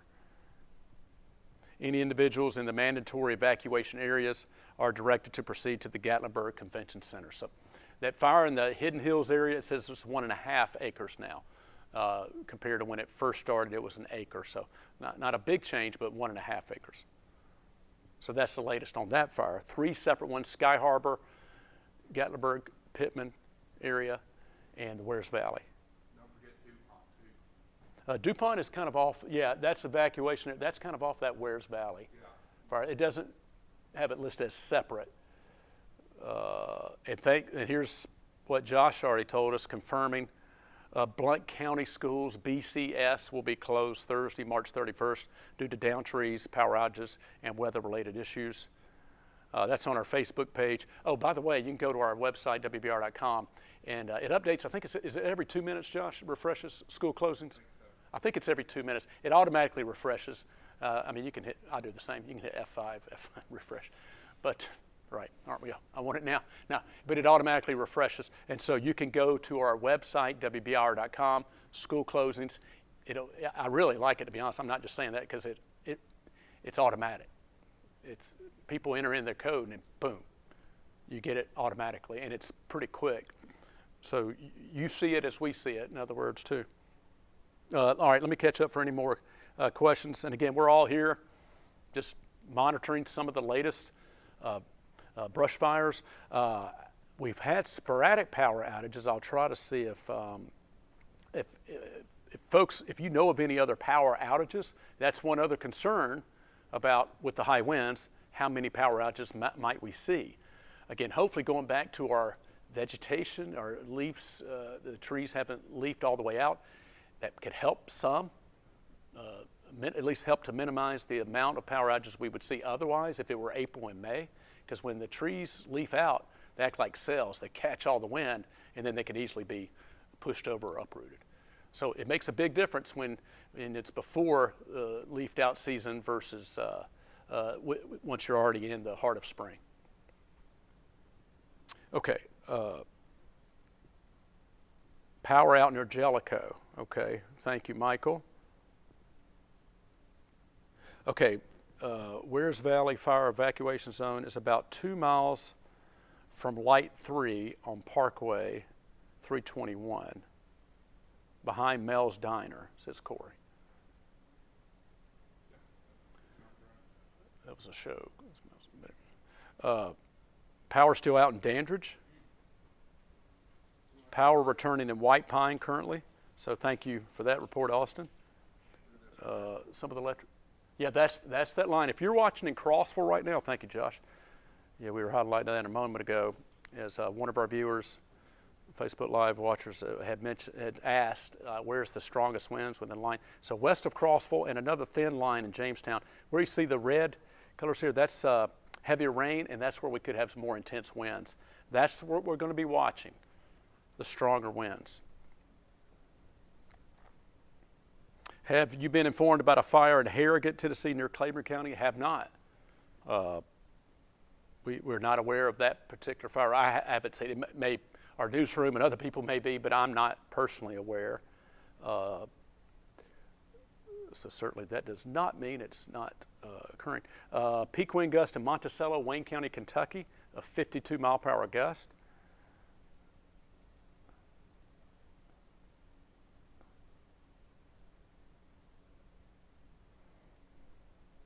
Let me see if that update. Okay. 51-mile-per-hour peak wind gust in Knoxville so far, though our map had said 53. Power's out in Wallen, says Brooke. Thank you, Brooke, for that update. Yeah, DuPont area. Oh, okay. Josh, you're right. You remember you said the Y Road area, connecting from South Rogers Road. That Y Road takes you from, I guess, Sevier County over toward the Blount County line. So that does include the Y Road area, I'm guessing, right? And so DuPont, including the Y Road, South Rogers Road area. Jennifer Stevens says yes. In the Y Road area, it has family evacuated. So thank you, Jennifer. Thank you for that update. You can definitely smell the smoke in Claiborne. Now, here's the other thing. And if there's a fire nearby, thank you for any updated information. Keep in mind the winds are traveling from south to north. So, yes, let's say we got that Wears Valley fire. Well, look right here. It's almost due south. You're in Claiborne County, like Harrogate, you're pretty much due south. You're due north, excuse me. The fire is almost directly to your south, if you will, pretty much exactly. So the winds are going from south to north, so that is transported from Wears Valley area, some parts of Sevier County, through West Jefferson, West Granger, and up right through the heart of Claiborne County. So from Tazewell, New Tazewell, near Arthur, Harrogate, LMU, Cumberland Gap, that the smoke, not the fire. So I need to clarify that, the smoke from the fire. Now, the fire is still way down in Sevier County, so thankfully. But it is something concerned. Power out in Oakdale, Ooltewah, Tennessee, prayers for all. Thank you, Carolyn. No, we're not concerned with tornadoes. We're concerned, again, with high winds within a line of heavy showers moving in. Now we'll say this. We still have an elevated to low-end marginal risk, a level 1, almost level 2 out of 5. So for some severe storms that still could develop within the line, it's not zero risk, but it's mainly higher winds aloft being transferred down the surface within the heavier rain shower. So obviously we got a lot of wind, so obviously we'll keep an eye on that. But that's not the main threat. That's the main threat is the high winds. Let's see, 50-mile-per-hour wind gusts. Where was that? Somewhere way up in, that was up in Kentucky. So we're getting all the different wind reports. A lot of max winds over 50 miles per hour are coming in. I'm in Wallen and see red skies. Yeah, that's something we obviously do not want to see. That's from the fires reflecting the light up in the sky from the fires nearby. And it could be from any emergency vehicles adding to that refractive light, if you will, and city lights, etc. But Cleveland, Tennessee has fires as well, so somebody else had asked about that. We got a report of multiple brush fires in and around Athens and McMinn County. So, So I keep wanting to turn around and point to that wall, Josh, but here's what we're looking at. I'm going to go to the Crumbakee wall in a little bit. Here's what we're looking at. Just ahead of the rain, we're seeing some of these, smaller brush fires that have popped up for maybe power lines down in spotty areas, but the soaking rains are coming, but are not there yet. So that's what we have to wait on. They're coming, but not quite there yet, but will hopefully be there. Well, we'll be there soon, actually. I think we have some updated information from the Storm Prediction Center. Well, it's shifted because it's 2 o'clock. The new outlet has come out. Thank you. Oh, okay. So yeah, that becomes a moot point. Thank you. So that's kind of a Thursday's outlook later today. All right, here's what we're looking at. Again, the bigger picture. There's the line. That line does have it's holding together as far as the line of showers. And again, so here's the reality. We have the severe thunderstorm watch for western areas with those strong winds that are out ahead of that line and right with the line. The actual cold front is back to the west. So here's a look at some updated wind gusts, 51-mile-per-hour gusts estimated in Knoxville once again. And again, as we move forward, We're going to be seeing still some breezy winds that will gradually start to relax a little bit more once we get past that 4, 5, 6 a.m. hour. Still kind of gusty in the mountains, but will gradually be improving. So here's what I wanted to show. Let me stop this radar and show you what we're looking at. See this line right here, that wavy line all the way down? All right, there's a couple of reasons. Weather, can have blobs or just moves in general from west to east. Well, think about this. Why would it necessarily be wavy? One reason, wind. The winds are blowing it out. Strong winds are helping to push out, bow out some of that, some of the rain. And so the radar signature shows where you have some bowing segments within a line, and what we call a line echo wave pattern within a wavy line. You can see some stronger, more focused, intense winds within that line. And that's what we're seeing on the other side of the plateau right now. So we could be talking about some damaging gusts coming onto the plateau shortly.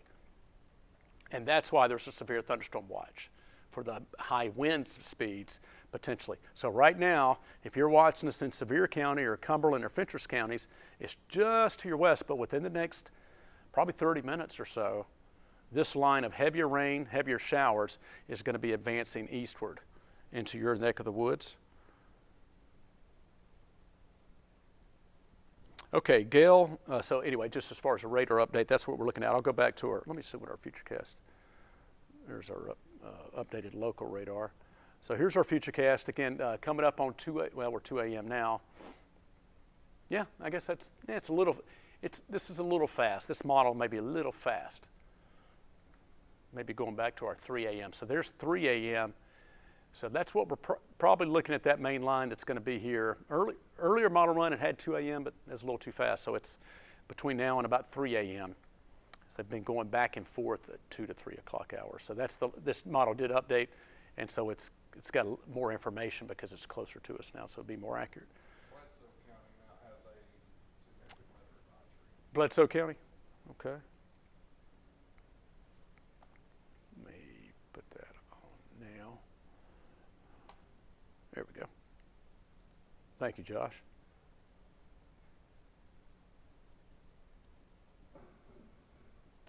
You probably didn't hear that, but we can hear our roof, not our actual roof. We have a door that flaps sometimes. Only when we have really strong winds. It's one of our best indicators of how strong the winds are, besides our anemometer, which measures the wind speed, and we see it.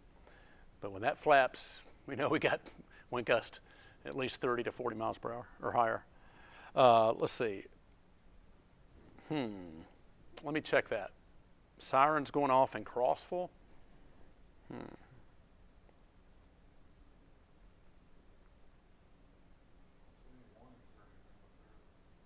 We don't have any warning or anything for the Crossville area right now. So can't confirm that at all. But we appreciate you're sometimes getting this information first in your area, so we always appreciate passing on the updated info. But right now, don't have anything and looking at information. A lot of times we're looking at information that comes directly from the Weather Service for any warnings. So sometimes we'll see it here before we see it here on the map. Wrong one. Okay, so that's what we're looking at. So yeah, thank you for the heads up, but we don't have any information on that. Hey, Brian, from Alabama, we had several wildfires, advanced the line. Okay, thank you, Brian. Yeah, thank you for watching. The Birmingham area. Yeah, we talked about earlier, Leslie Ackerson did a little bit of a story earlier about, are there comparisons to 2016? Well, a little bit, but that was a little bit more of a different system in general, different dynamics in play, different things going on, and it really intensified rapidly as far as what happened in 2016. The other big difference between now and 2016, keep in mind, much of 2016, basically from mid-July on, we were in a major drought. And then you're in the dry season in fall. So what we're seeing now is we've been dry for the last week. It's really a more short-term dry period. Matter of fact, Last time we had measurable rain was a week ago, March 23rd. So it's been a week. So we just had a week worth of really anomalously dry, cool weather until today's 83. Well, yesterday's 83 on Wednesday, 1 degree shy of a record. So, but it's that cold, dry air that dried the air out, but it dried the ground out. And so it's the recent dry spell that's really been the main factors of some of these brush fires now. More of a very short-term dry spell versus a longer-term drought, which 2016 had. So, matter of fact, would you believe just hours after we saw the Gatlinburg fire in 2016, we got 2 to 4 inches of rain. The strong winds were literally bringing in the heavy rain, but the winds were first. Then came the heavy rain. So now we've had gusty winds with this system. The winds do typically precede the moisture.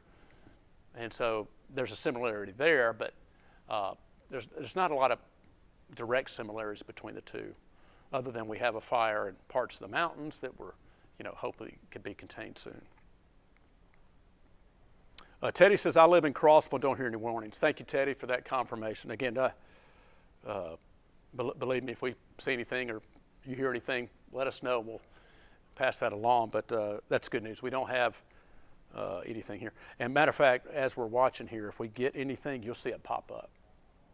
Again, I'll see it here first, and then you'll see it pop up on the map if it's any type of warning issue. But as far as the sirens going now, that's not something we would be privy to, so we appreciate passing along the updated reports on that. Mount Olive Road fire since 1:10 a.m. I do not. The report we had at 1:10, and I don't know if this is the Andersonville one. It may be.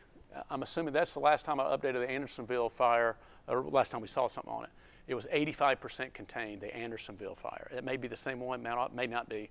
Apologize if it's not.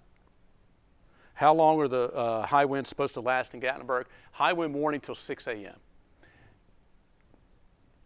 It's about right. Yeah, it's about right.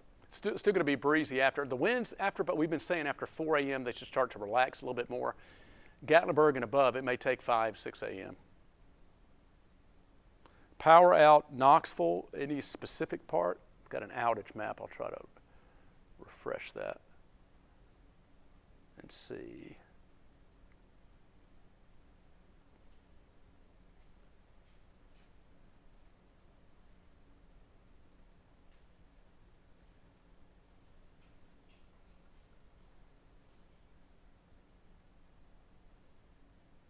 Got some pockets of power outages. I see some dots. Doesn't look like it's a. Let me click that on.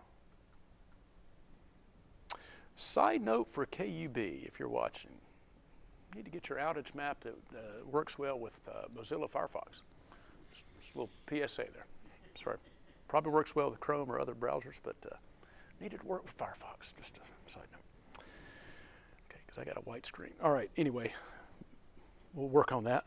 I can get it in a different way, but just side note. No tornado warning for Campbell County. There's no warnings anywhere in our area right now. There's a severe thunderstorm watch for gusty winds up to 65 miles per hour possible for the western half of our viewing area.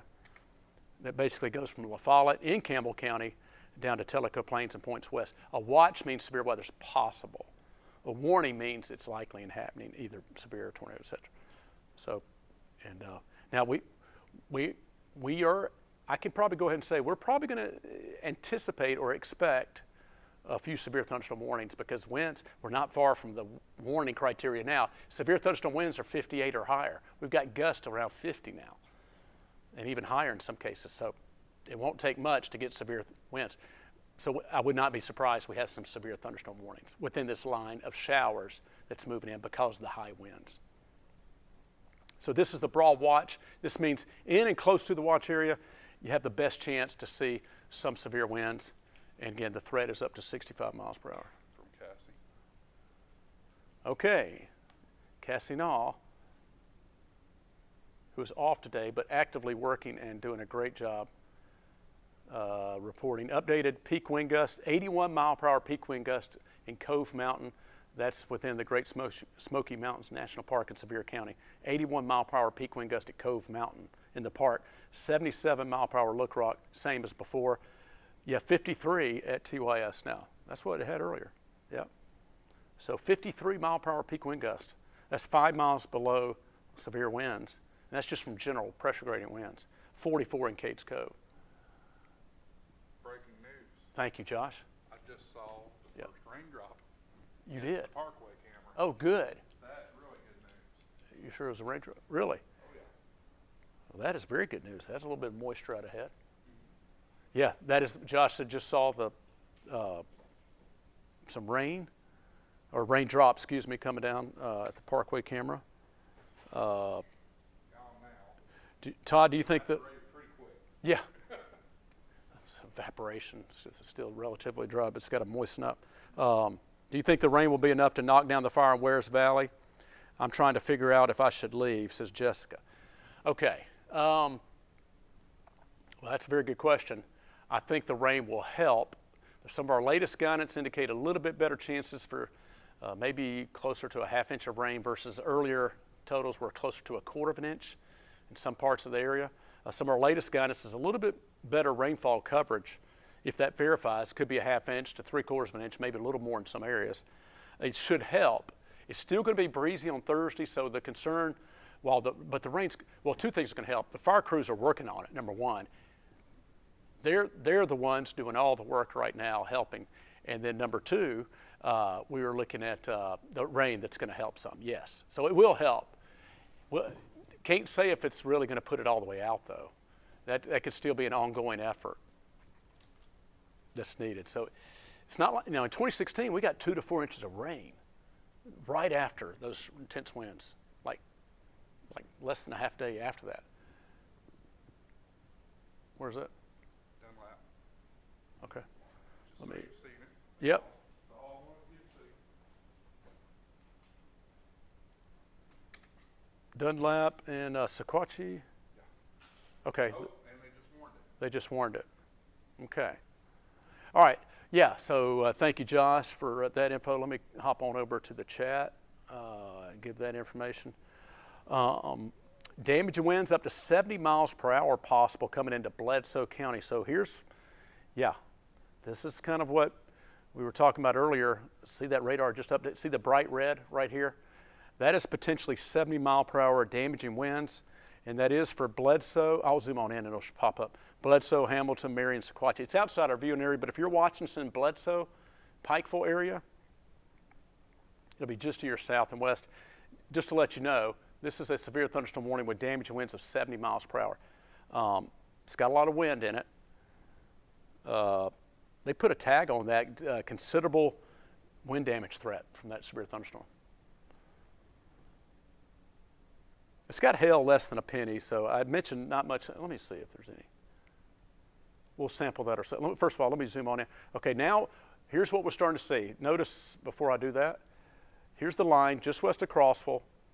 And here we are coming up on 2:15, so yep, sure enough, it's still going to take until 3 or 4 a.m. But Josh, as you mentioned, yeah, there is some of that rain trying to come up into Sevier County and Blount County. Come on. Let me loop that real quick. This is just, let me just do the last hour.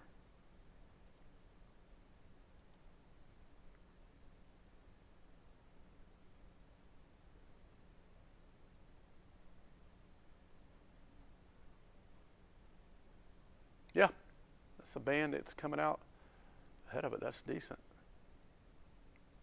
Bear with me one moment.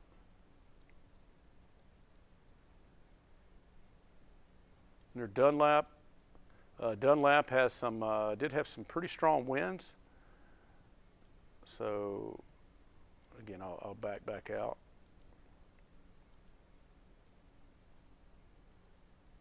And so there's a look at that focus cell, again, that we're looking at. That's a severe thunderstorm warning till 3:15. So, wow, they went ahead and did that a long time out for an hour, Eastern time. 2:15 Central Time. So It's, you say, what's the difference? This one's using multiple radars, high top radar in Northeast Alabama, Nashville, and Morristown, and Jackson in Kentucky. So we've got 4 different radars scanning this line. Whereas this one is just Morristown. So why do we use all radars when it's further away from the Morristown radar? When it gets closer into most of East Tennessee, we switch over to Morristown because it's got a better view of it. So, and that's why you'll see the radar view when we're on a different mode that we're not on right now, but it will change scans when you go closer to each radar site. That's what's going on there.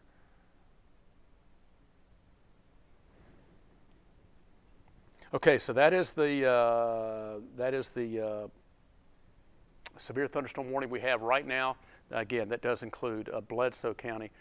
Somebody is asking, when do you thank you, UW, please go live on TV. We all can't get on Facebook. That's a good point. Good point, Daryl. You know, we will. Most of our actually that we may in fact do that, depending on these storms, how widespread. It's a lot easier on Facebook. Obviously, we don't have the time limitations that we do on air on TV a lot of times, programming, etc. So, but good point. If it does, and what we usually do, if it's severe or notable storms, we will do both and go on air and then come back on Facebook, and we'll stay on air if it's significant enough. So, but that's a very good point. Thank you. Duly noted. Thank you. Your view of the parkway, what are we looking at? Says Corey. We are looking south toward the mountain. Of course, it's night. Let me take you right back there.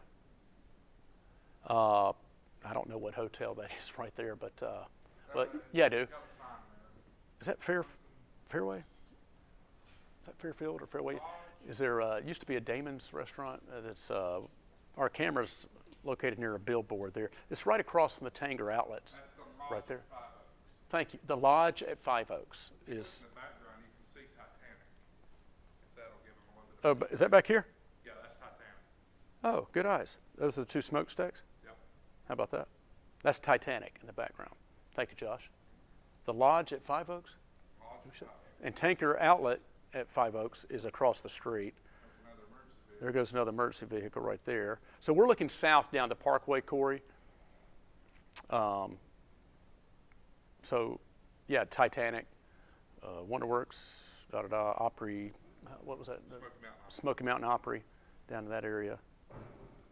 There's our flapping doors, so we got some strong winds. You know, one good sign with a lot of the winds, one of the things we're looking for is we have lights on the parkway. If any of these lights go off, we know we got power out in some of these areas as far as this vantage point, so they're still lit. That's good. Light rain behind Sevier County High School, so yes, there you go. Yeah, David said we have a bunch of fires in McMinn County. We reported that a moment ago, that multiple brush fires. Is the parkway going to be okay? We certainly think so, yeah. Rain's coming. That's going to help. Firefighters, multiple crews, many crews continue to come in. There goes another. I mean, it's almost like every time we look at this camera view, we are looking literally at more emergency crews going by. Let me see if I can slide this over a little more. Is that as far as it'll go? As far as it'll go. Flagpole's still there. I'm in front of the hotel. I may want to put another bag of cement down there, but it's still there. Yep, that's our latest view from our Parkway camera. So yeah, we're looking at.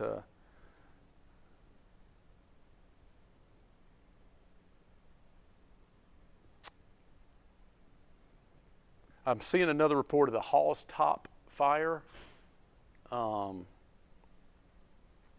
Feeling raindrops in Pigeon Forge. Yes, sprinkles in South Knox. We got a little bit of the scattered light rain starting to come in. Let me take you back to radar. Again, nothing overly heavy yet. Whoa. Oh no. Yep. That's Bledsoe. What do you think? Yeah, that's the rotation that was in Dunlap. Morristown, this is outside of our viewing area. No, not yet.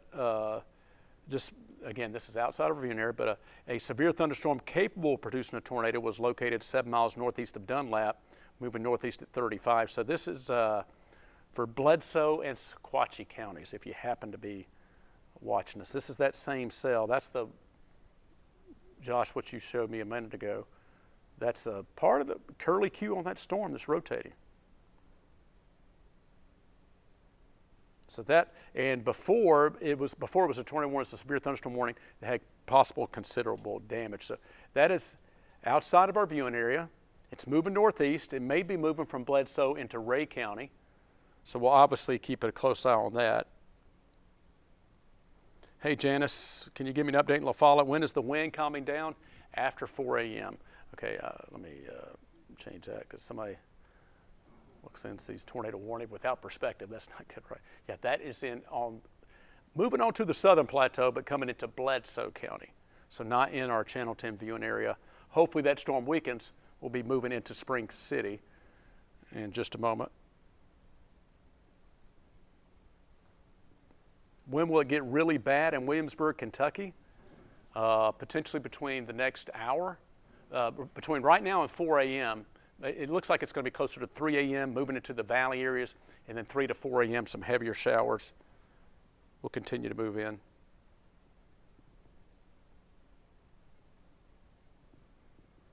A lot of people are out of power, so this is our only way to watch the news. Appreciate it. Absolutely.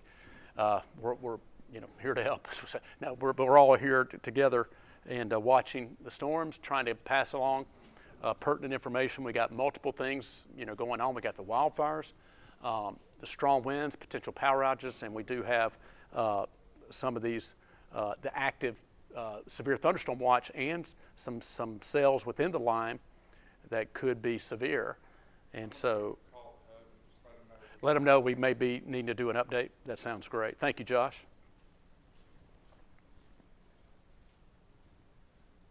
I do not have info on the Hall's top fire, so I appreciate anybody being able to pass along. Actually, let me go over to our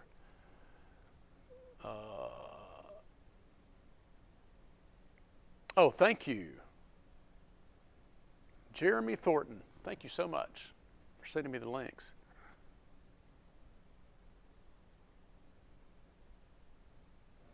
Yes, there's that good one. Cassie Nall has used this one before, and I almost forgot that, so I need to bookmark it and save that. Thank you. Oh, very good. Yeah, thank you, Jeremy. Thank you for passing on that link. I just clicked on it. What we got? AEC, Appalachian Electric, has 2,600 customers out. I'm just going to scroll through some of the notable ones. Fort Loud Electric has 1,400, almost 1,500. Jackson Energy, this is the whole state of Tennessee, so that's not. Okay, KUB has 3,800 out total. If anybody wants to know, Memphis Light and Gas has 7,400 out. Sevier County Electric, 4,300 customers out without a power. Volunteer Energy Cooperative, that may be in the Upper East Tennessee, that has 7,000, so I'm not sure where that is located. Okay, yes, thank you very much. So that's a little bit, hopefully that helps. That helps you, and let me click on this other. Oh yeah, there we go. That's the good one, Sevier County. Thank you, Jeremy, that's excellent. So specifically within Sevier County, within the, looks like that the fire in the Hidden Hills, Ownby Hills area, in general,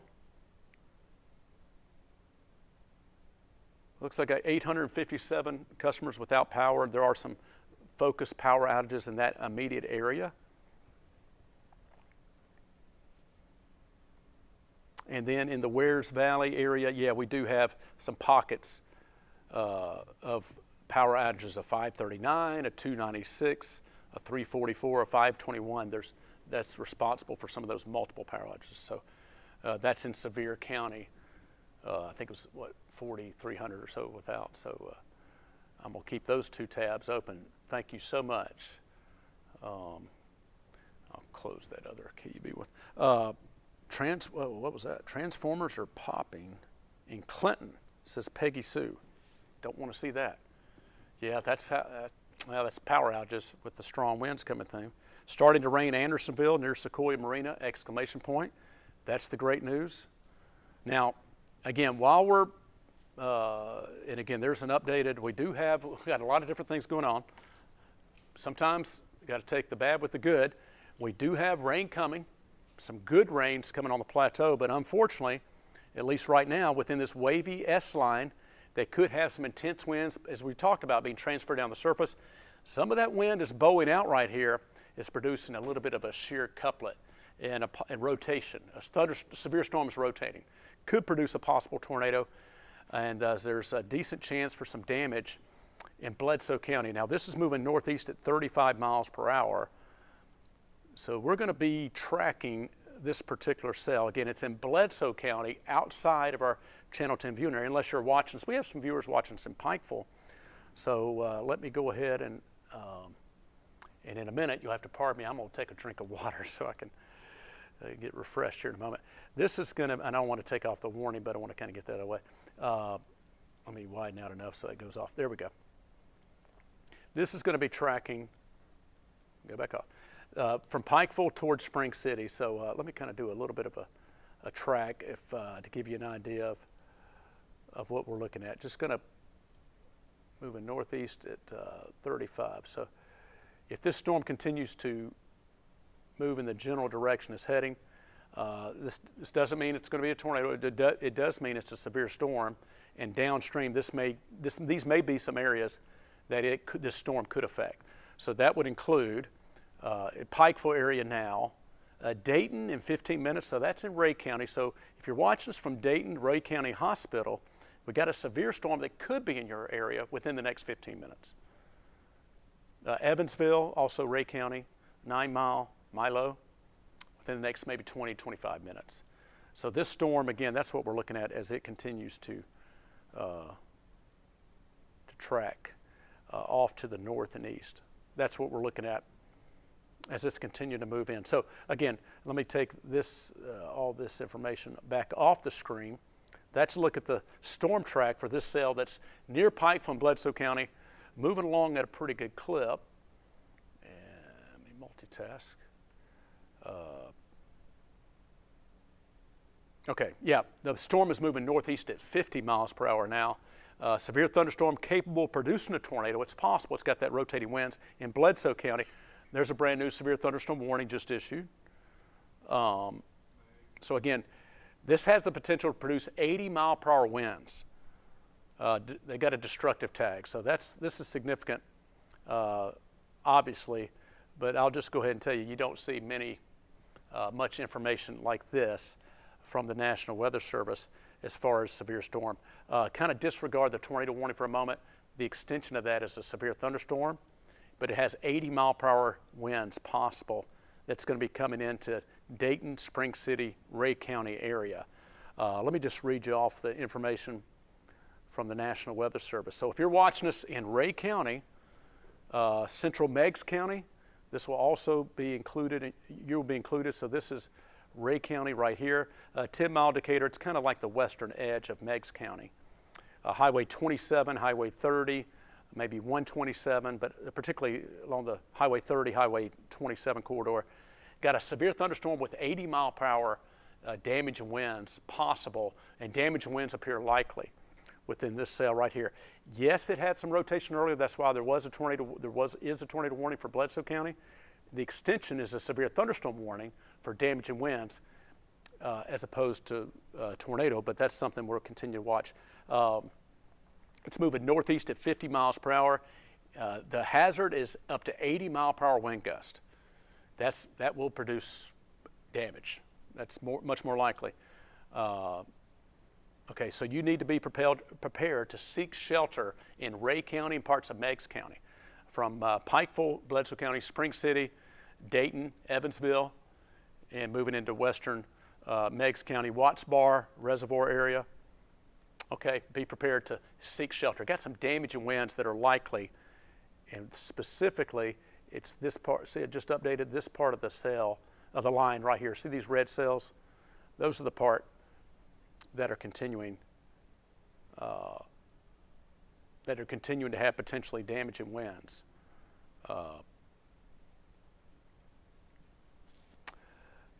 So we've got, again, so while we're tracking some severe weather on plateau, still tracking the different fires in different areas. I see some of you talking about, Jill says I can see flames on the ridge looking south from Seymour Air Park. We've evacuated to Food City and Seymour. Okay, now I'm assuming is that the DuPont Y Road, South Rogers Road area that said that was going to be evacuated. So I'm assuming you're in that area, Jill, and you've gone to the Food City in Seymour, I see. In Morristown, where we get this strong storm, overall, it's the high wind threat, again, that we're expecting. Got a new shelter opening there. New shelter. Seymour Heights Christian Church, located at 122 Boyd's Creek Highway, is opening their doors to anyone displaced by the fire. So Seymour Heights Christian Church, that's another place to seek shelter. Their doors are open for you, and they're located at 122 Boyd's Creek Highway in Seymour, and their doors are open to anyone who needs shelter. Seymour Heights Christian Church. Thank you, Josh.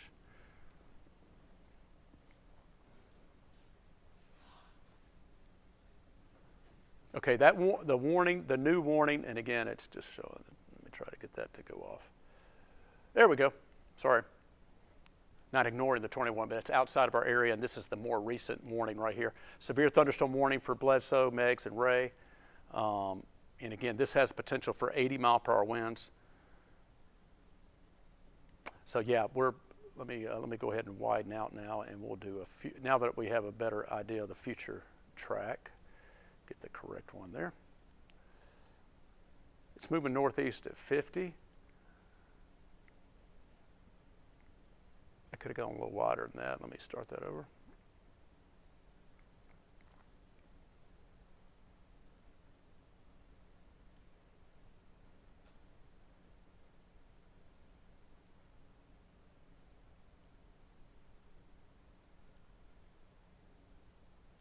There we go. All right, these are the cities. Again, Dayton in 5 minutes or so. It's moving pretty quick. Evansville, Bryan Hill, again, Dayton. Spring City in about 20 minutes. Grandview in about 24 minutes. So there's some of the cities that pop up, as you can see right here. Summer City in a minute. It looks like this could be, damaging winds up to 80 miles per hour, so certainly you need to take cover. It's going to be tracking near Dayton. Penine, I said that right? Or P9? Never know. Grandview, it'll be heading in your direction. Almost 30, as Christina says, we got a lot of power outages. Wind is picking up in Claxton. Yeah, here we are at 2:30 in the morning, and these models were showing that 1, 2, maybe 3 a.m. time frame are some of the peak winds. So we're just about seeing some of the peak winds expected out of this system. We're just about there.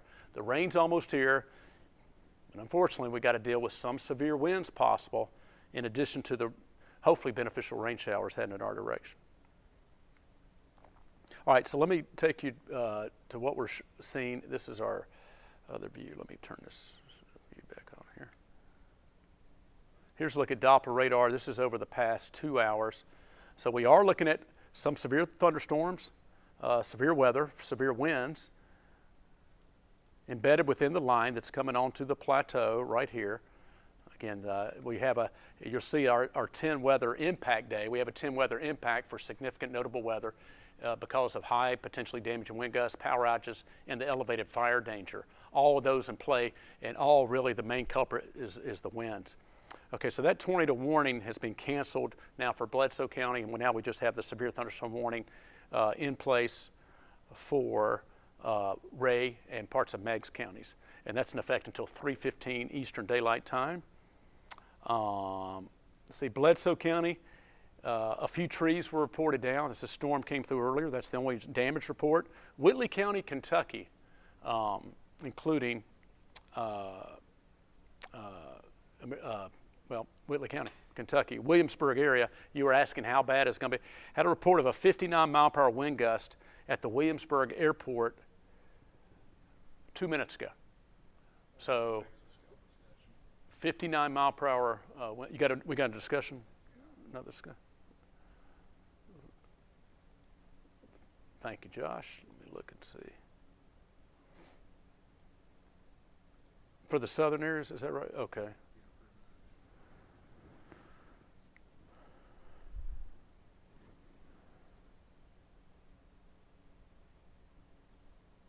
Yep. Okay. Looks like we're still on track, basically. Yeah. Yeah, it's, okay, let me go back to keeping it on the Nashville and high top radars that have a better view of this particular storm right now until it gets a little bit further east. Again, some trees were reported down as the storms moved through Bledsoe County. Got a few trees down being reported. Try to catch up with your messages. There's quite a few. Let's see, 913. A lot of folks still up watching. Latest on the Wares Valley fires, DuPont had an evacuation area, the Y Road, South Rogers Road, Blount County line, Sevier County line, and south of Seymour area. So that's part of the Wares Valley fire. And I don't have, let me see if I have any more information, I'll give that to you.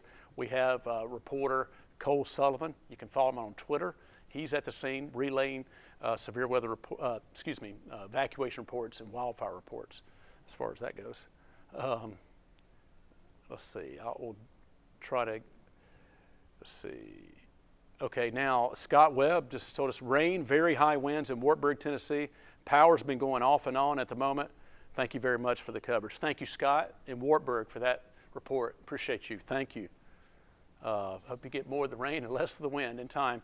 Although I will say this, Scott, and everybody, as we obviously look at this together, got some rain coming. Starting to fall, coming up into the mountains and elsewhere. Not all this is reaching the ground. We've got a lot of radars active here. But it's heavy on the plateau, but also on the plateau and what's coming into Scott and Morgan counties, even Roane County and Ray County shortly, are some pretty potentially high winds. Within the heavy rain, it's a 2-for-1. If you get the heavy rain, we could get the high winds. So we'll have to hope that we don't have much wind damage and potential power outages from this line of heavier showers. Look how it really drops off. This is already, look at that. So Murfreesboro, now this is why we weren't sure exactly how much rain we're going to get. Models were showing some lower amounts, latest runs a little bit higher. We're hoping we get at least a ½ inch. It could be anywhere from 1/4 of an inch to 3/4 of an inch. Some guidance said it may be closer to an inch if it persists long enough, but hopefully at least a 1/2 to 3/4 of an inch. But as quickly as it moves in and rains pretty hard for a little bit, it shuts off back on the other side of the plateau. So the rain's already moved out and it's dry in the Nashville area, Memphis area. And notice, if you have family and friends, or this is the high top radar, another batch of some strong severe storms, potentially in Jacksonville, Alabama, moving towards Cedartown in west central Alabama. So the only warnings we have right now are for Ray County, and that is moving off the plateau and continuing to move in our direction. So for parts of the Western Valley, I should say. This same area, again, let me go and bring this information down. Yeah. Just clean that up a little bit. And I'll show you the latest wind gust that we have as well. The same area that we're seeing the significant weather moving in right now, you do have a severe thunderstorm watch. So the reason the Storm Prediction Center in Norman, Oklahoma issued this, because there's better instability within the watch area to see possible severe weather. So it's not surprising we have a severe thunderstorm warning, because that's the potential. There's potential for damage and wind gusts up to 65 miles per hour. Now this latest warning has possibility of destructive winds up to 80 miles per hour possible. It's coming into Ray County. So again, zooming on in, that's the very latest warning we have right there for Bledsoe, Meigs, and Ray until 3:15 a.m. And so the reason is, in Crossville, you've got some high winds coming in your neck of the woods. Don't have a warning. Let me try to, while I'm multitasking here.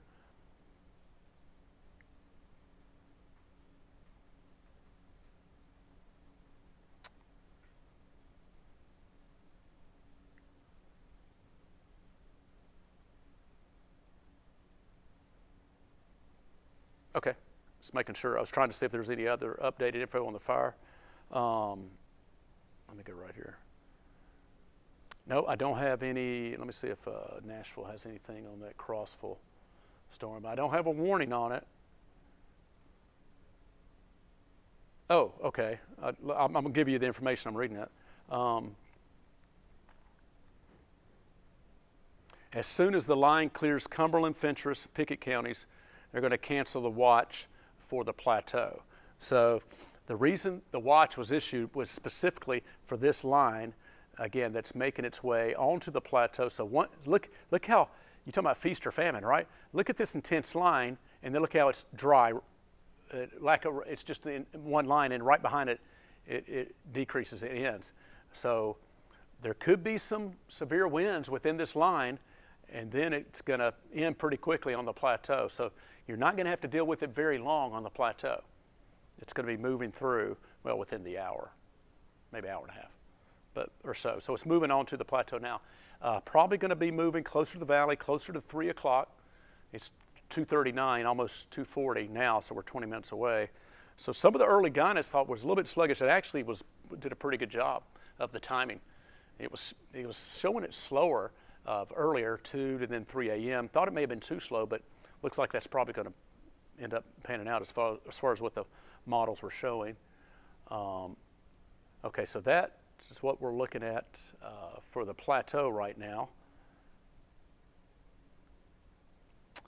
And again, we're continuing to monitor and track these storms. Let me see if there's any other questions that you have. Habersham area in Campbell County, power's out, very, very strong winds.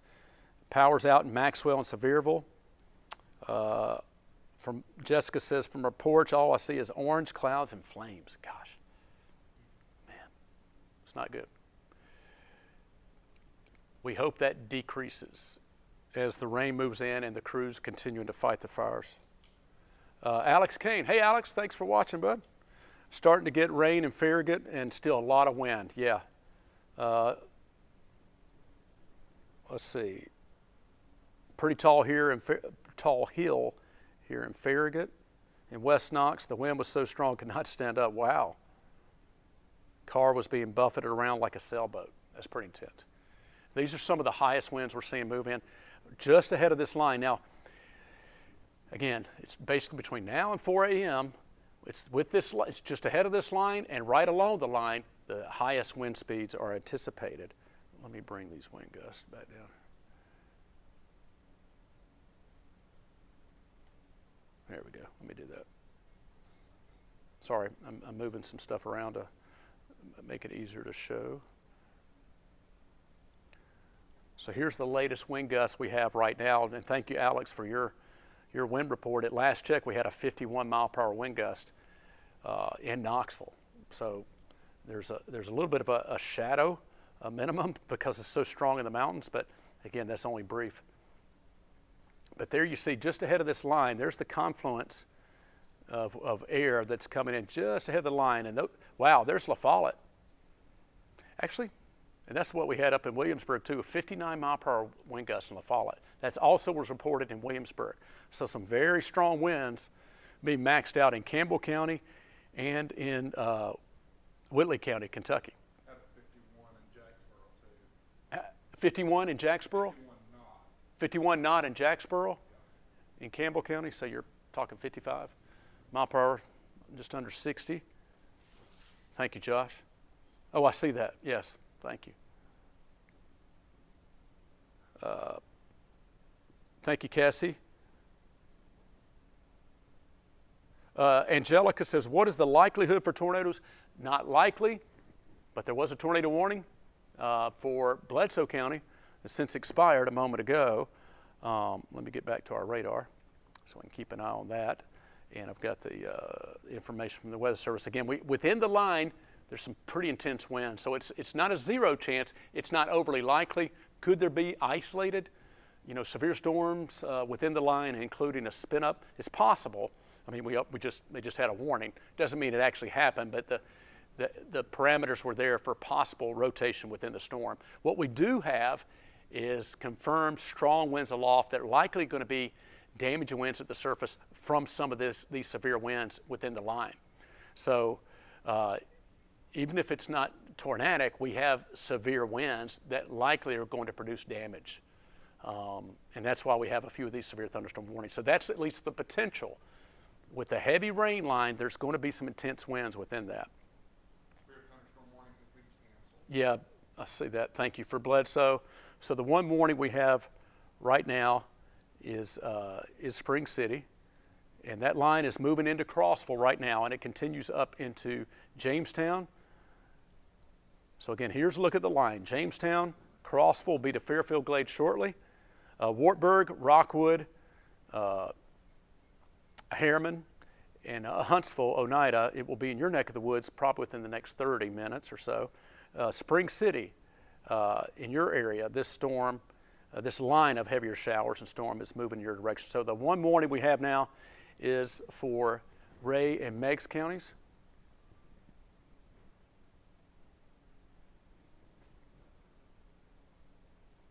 What about Blount County, Wares Valley? Are they going to get rain? Yes. Everybody's going to see some rain. We hope it's enough to really help with the fires. It just depends on how much ends up falling over that specific area. The potential rainfall amounts is generally 1/4 to 1/2 inch, but maybe 1/2 inch to 3/4 of an inch in some of those areas if we get some persistent rain long enough, like some of the latest guidance was hinting at. And we hope that verifies there. Let me show you that rainfall potential.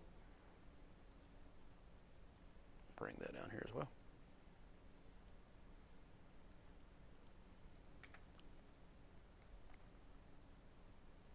Yeah, and notice it's updating as the line's moving. So within the line, there could be 1/2 inch to 3/4 of an inch now coming off the plateau.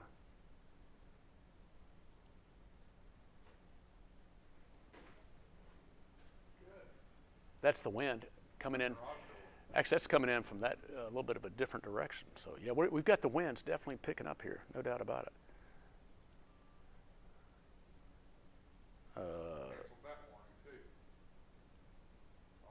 Oh, good. Oh, they just canceled. Okay, so the one warning, let me go back. Sorry.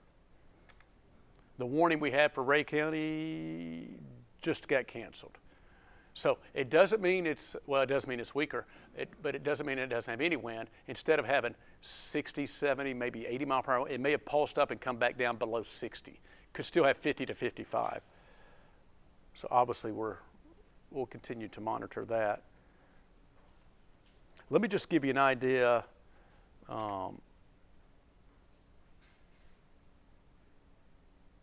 Let's see, this is a model.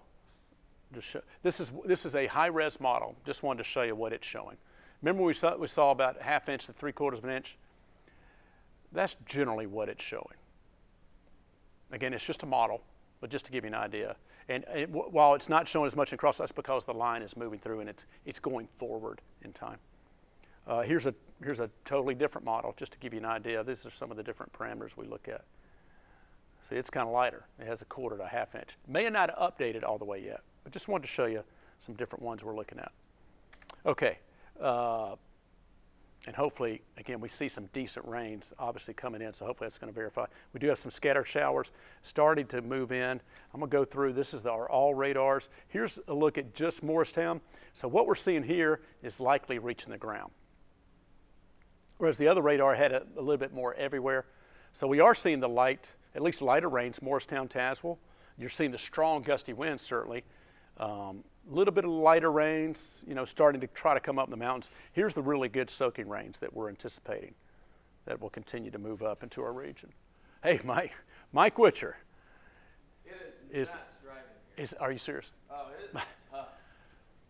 And getting out of the car was crazy. We just heard winds coming on this side of our building, the garage side. Walking through it, I almost got blown away. My jacket blew all the way up across the parking lot.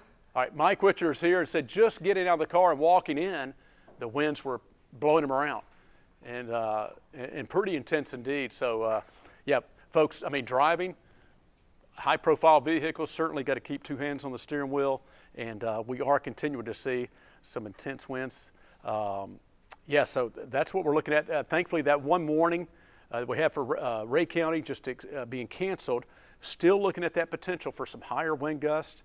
Yeah, come on in, Mike. Well, welcome. And it's we had a brief tornado warning in Bledsoe County. A little brief spin up.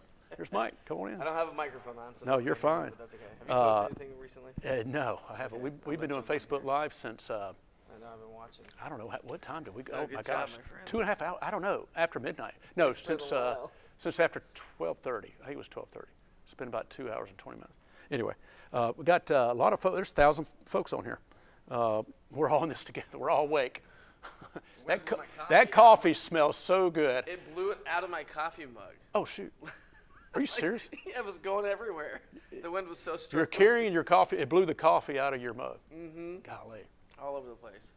That smells great.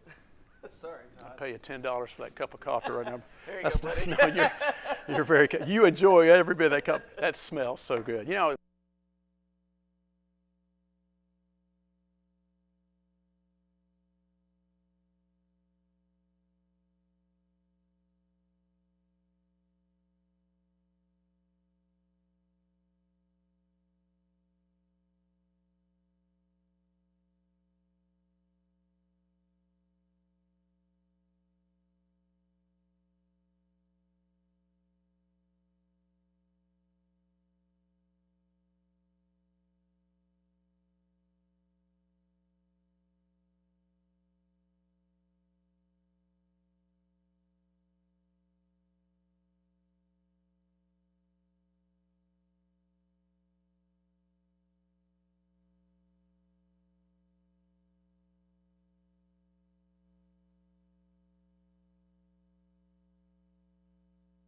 Congress considering a bill.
Ladies and gentlemen, Todd Howell.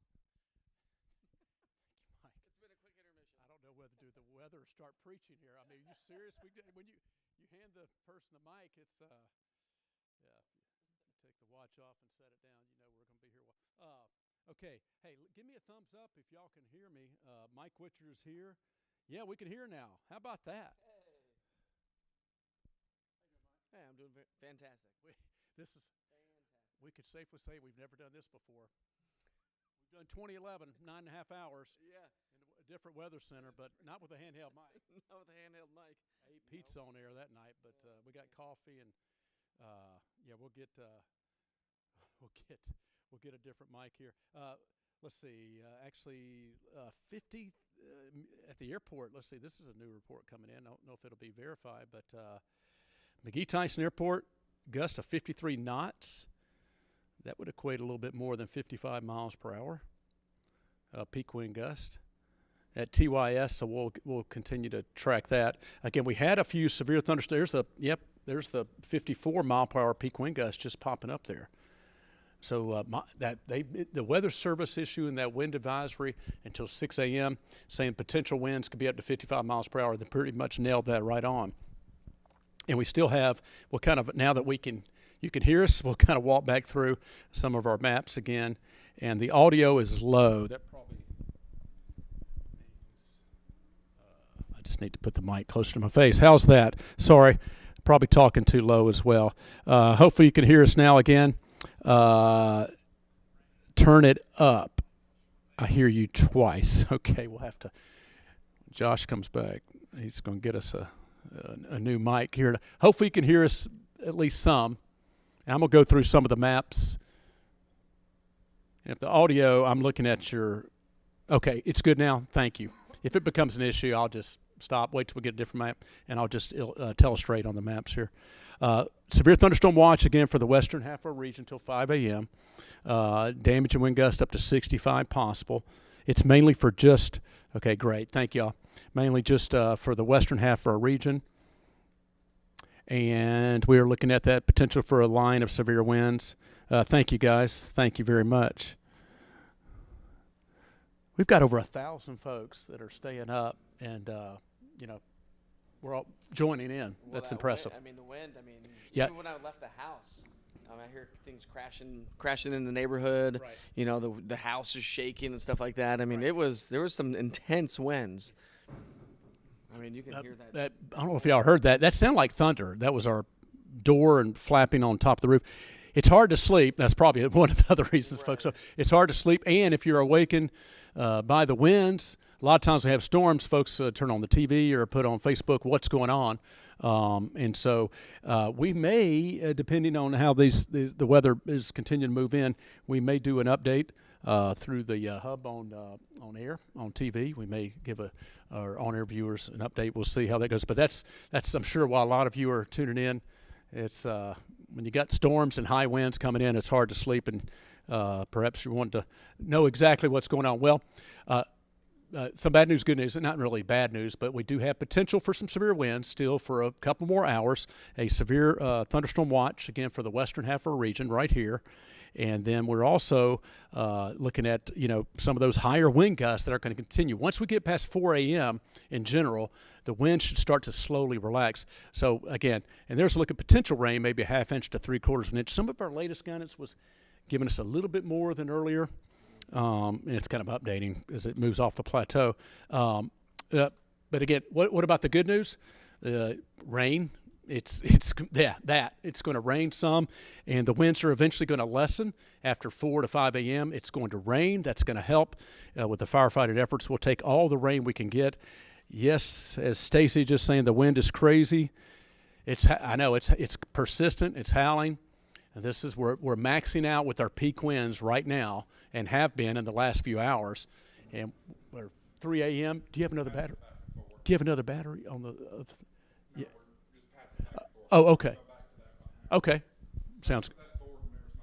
Oh, okay, sounds good. So we got the handheld mic the rest of the way. Okay, going old school. That's right. No singing for me. That's just going to talk about the weather.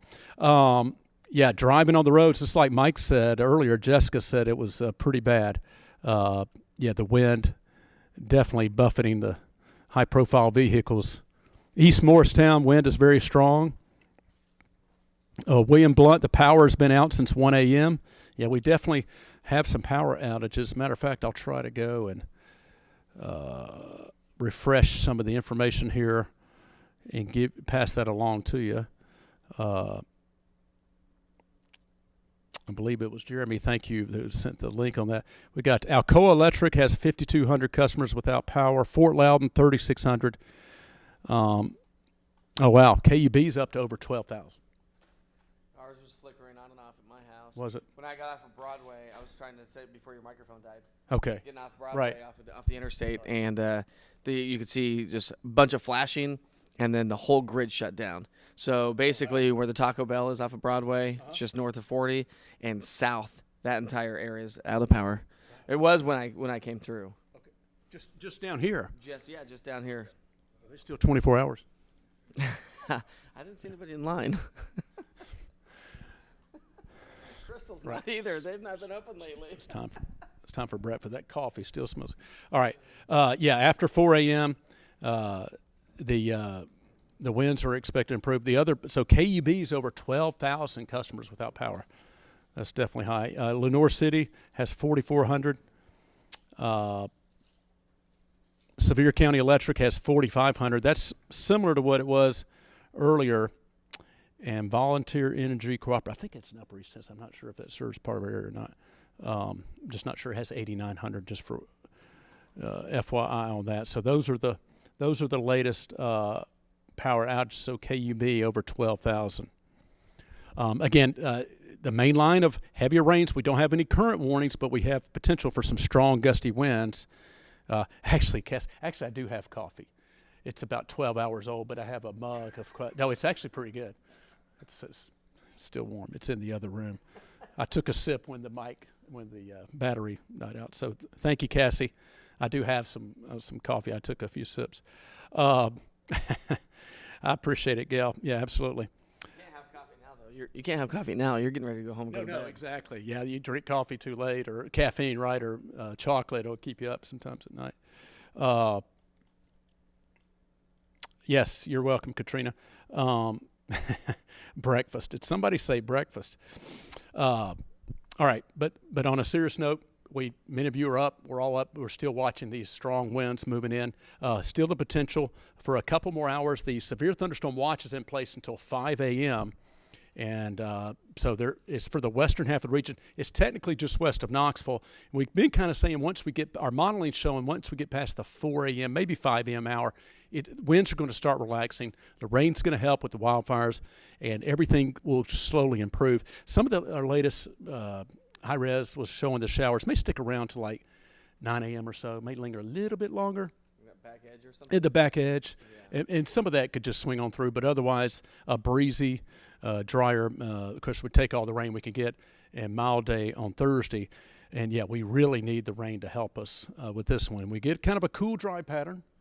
We were talking about really this is the differences. There's some similarities 2016, but one of the major differences, 2016, we were in a major drought for a long period of time. I mean, going into fall. I mean, just this one, we were dry for about a week. Right. You know, it's been March 23rd, last Wednesday, since we had rainfall, and it was the anomalously cold, dry air. Had redbud winter, you know, that really dried the ground out, the soils out, unfortunately. So it's really just been the recent dry pit. But the similarities were you had some of the wind, some of those, you know, power lines down that sparked some brush fires, etc. So.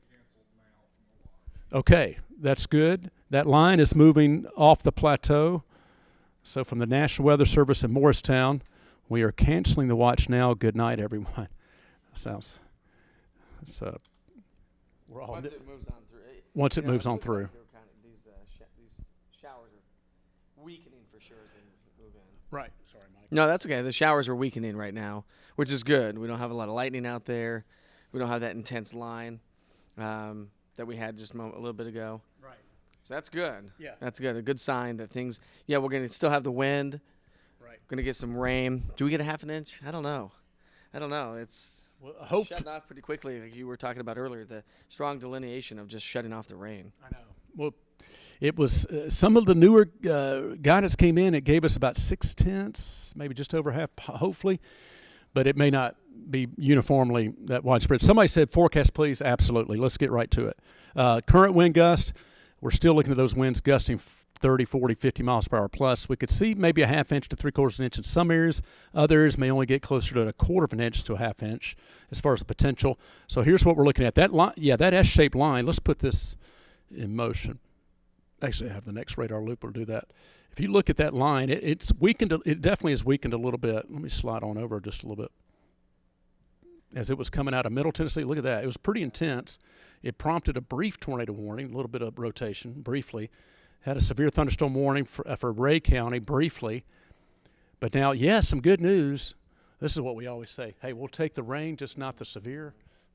Sometimes you got to take the severe to take the bad to get the good. But yeah, you're right, Mike. It looks like it is weakened. So our forecast right now, we're seeing the line of showers with some gusty winds. Still could see potentially some severe winds within the line, possible. And that's why we're continuing to bring you the coverage. So let's take you with our Futurecast model. Again, basically between right now, it's 3 a.m. already. And again, here's our model. This is a model forecast showing it's Maynardville, Knoxville to Tellico Plains. So let me go back to our radar right there. So, it's a little too fast, isn't it? Right, because the main line's still back from Wartburg, Rockwood, and Huntsville. It's not to Knoxville yet. So earlier guidance had slowed it down, and that was the correct trim. Mm-hmm. Some of them you'd have 3 to 4 a.m., thought that may have been too slow, but it looks like that's going to be the correct trim because we're at 3 a.m. now, and it's still west of Knoxville. Do I look like a firefighter? Somebody said I look like a firefighter. It's just a jacket. It's a running jacket. Hey, it looks sharp, and you know now what? I don't. Now you don't. Now you got the. There you go. Can you All we need is a phone booth, and that would have worked. yeah. Now you know what I just did. For the younger viewer, they're like, "What in the world is he talking about?" It's gonna go south real quick here. Phone booth. Do you go in and? We have an audio booth, do radio. You take your cell phone with you. Exactly. You put a dime in, and Can you update anyway. West Knoxville. Yes, on, absolutely. When these rain showers will come on in. Yeah, About when it's just going to move into West Knoxville. Yeah, absolutely. It's again, our model's a little bit slow. It looks like it's going to be between 3 and 4 a.m. So here's a look at our forecast. Again, this is one of our high risk models. It's eventually going to get here. It's 3 o'clock now. It's probably going to be closer to 3:30 to 4 a.m. And then it's going to continue to kind of give us hopefully some beneficial showers that start to taper off. There's one more little batch that's coming through about that 6, 7, 8 o'clock hour. If that verifies, again, we'll take all that rain we can get. It lingers it till 9 a.m. and then we're pretty much drying out. So pretty much between right now and about 4 a.m., it's moving into West Knox and parts of the valley, and that's what we're looking at right here. And then continuing to slide on through the region until we get past 8, 9 a.m. Then it's starting to taper off. Seeing some folks updating about the winds in Carnes that we've really been picking up. Somebody replied Superman, by the way. There you go. Lori, there you go. Hey, will you, I know we don't have all the latest, do you have the latest information on any of the fires? People are really asking more about the fires. Yep. Saying they got evacuations and they don't have any updates, Yep. such as like county and stuff like that. Yeah, absolutely. I know we probably have a lot more on our website too. Is that being updated constantly? I'm sure with our digital team. So Yes. don't forget, you can always go to the website on the main page. Right. Just, and if you move around too, I think you can just keep us in the background on your Facebook page. Yeah. Go to the webpage of wbir.com, and I think we have a lot more there, I believe. But if you have any updates, Todd, by all means, you've been on top of it all night. What I would do is go back and forth with Cole Sullivan's been there and would relay the information to us. New evacuations coming in, new alerts. Folks are signed up with alerts in Sevier County. Some of them come in our app, or they're getting the direct ones. And matter of fact, there's been a few times they would say new evacuation. I go right over and literally, boom, it came in right about the same time as that evacuation alert was being issued. So Is Cole, is he on Twitter? He Is is. he up right now on Twitter right now? I don't know if he went to bed for a little bit or if because Cole has been up, or maybe he went to bed earlier and he got back up. He's been up most of the night. He's been tweeting these evacuation. But to your point, Mike, let me look. Cole is on Twitter. It's at Cole_SULL. Twitter. That's about all I got right now. I would recommend searching it out. Make sure to get Cole Sullivan. Or, of course, WBR is going to be retweeting that as well. So you can follow the WBR Twitter account as well. And they'll retweet everything he's doing. Yes. And that way you just have one-stop shop there. There you go. Good idea. Exactly. So follow along on Twitter. Yeah, you'll get the very latest. Transformers blown in Turkey Creek. Foxton, Turkey Creek area. Yeah. That's where a lot of those power outages are coming from, the down power lines, but the transformers, some of these strong gusty winds. My trampoline's going to be in my neighbor's backyard. All these trampolines are. Yeah. Something to keep in mind too, if you're getting ready to hit the road, it's 3 o'clock, so not a lot of you are. But as you leave the neighborhood this morning, sun doesn't come up until the 7:30ish now. It's still dark in the neighborhood, so if you're leaving before that, there's a lot of debris. A lot of tree limbs down, a lot of debris through my neighborhood. So, obviously not a major thing, but just, something to keep in mind that when it's dark out. Yeah, no, that's a great reminder. And if you see power lines down, don't get anywhere close to those. Avoid those. Could be hot. Folks are just continuing to talk about the strong winds. Again, the rain showers, what we're seeing coming off the plateau in the Western Valley, trying to come up in the Cherokee National Forest, and continuing to see those stronger heavier rain showers, in Monroe County, McMinn County. Not a lot just yet in Blunt, Sevier, or Knox. Heaviest rain still back on the plateau. And let me go ahead and put this into motion. This is over the last couple of hours as we're seeing these waves of rain. Heaviest rains, looks like it's pretty much, again, the forecast looks like that's going to converge and be in here between 3:30 and 4 a.m. So within the next 30 to 45 minutes, basically. You can expect some heavier rain showers, but also don't be surprised if there's still some pretty strong wind gusts within the heavier rain showers. That's the potential. That's the potential that we are looking at as far as heading into the next couple of hours. We were talking about the severe thunderstorm watch that has been discontinued for Jamestown and Crossville, for Fentress and Cumberland counties, because that line is just through your area. So this is the current severe thunderstorm watch that could have some very high wind gusts until 5 a.m. And again, it's mainly until this line moves through, which we think is going to be over the next 45 minutes or so, maybe an hour for the Central Valley, and then until 5 a.m. Basically for the better part of the rest of the Central Valley into some eastern areas. But the watch itself is in place for areas and counties in yellow just west of Knox County. A couple questions on there about folks wanting to do some camping here, Greenbrier area. Obviously, I think it's one of those things that you're just going to have to stay on top of, like Blount County Fire and Rescue probably, and we'll keep you up to date here as well. But they were like, is it too dangerous to go? Are they part of the evacuations? I'm not quite sure if Greenbrier is. But I think it's one of those things that, you just need to search out that information, at least with the campground that you may be going to find out. They'll have a lot more information, of course, if they're in the evacuation. Yeah, see if they're still operational, up and running. Right. How if they're still good and not too much damage. Yeah, I recommend, like Mike said, let's see how things waking up Thursday morning, see how things go throughout the day. And check in with that specific campground. We'll probably have a lot more information going forward. Absolutely. I know coming up, Abby is going to be joining the crew, and I think it's in the Wares Valley area. Live, yeah. You're going to be live. So again, it won't be too much longer that Mike and company are going to be having a full update.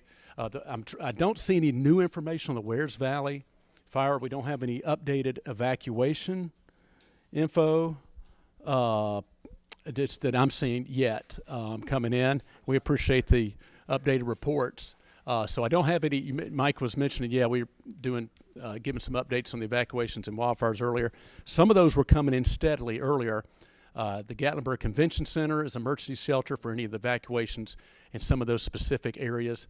that around parts of Sevier County and Gatlinburg, but don't have any new information on that I'm seeing right at the moment, but we'll definitely keep checking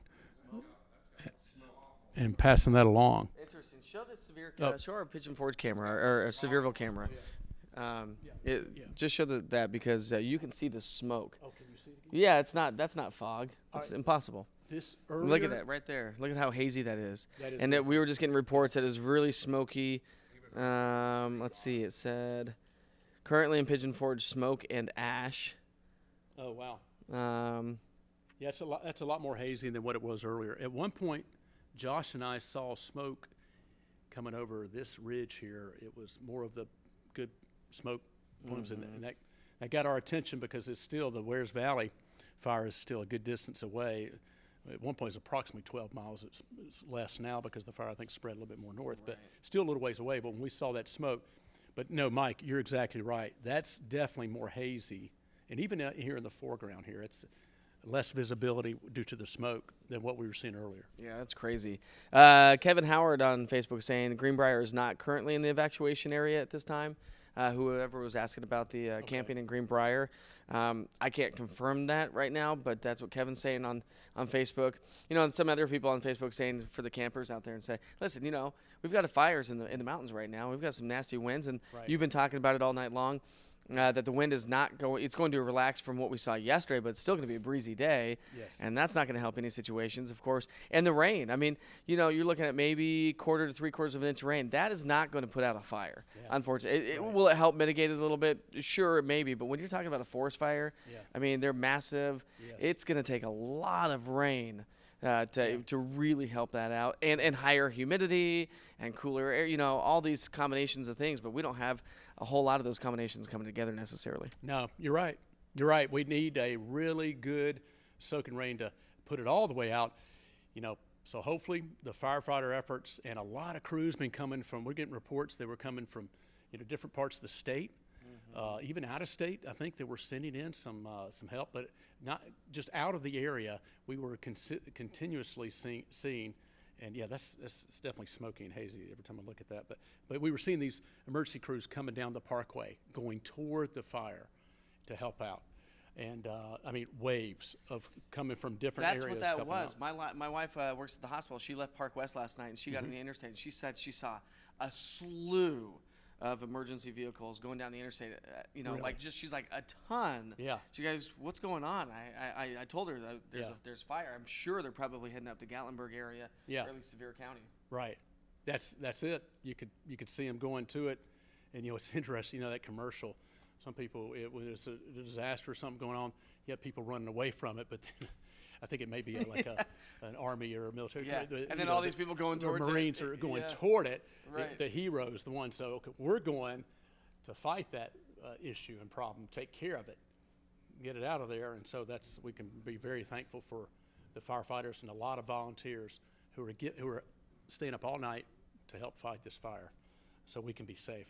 So you got a lot of people out there very much helping us. Let's see. I think this. Somebody's saying that they flew tankers in from into TYS from Dallas, Texas, Really? to maybe head up in the sky and drop some water or some slurry or whatnot. You know, the one thing 2016 did do is it definitely helped.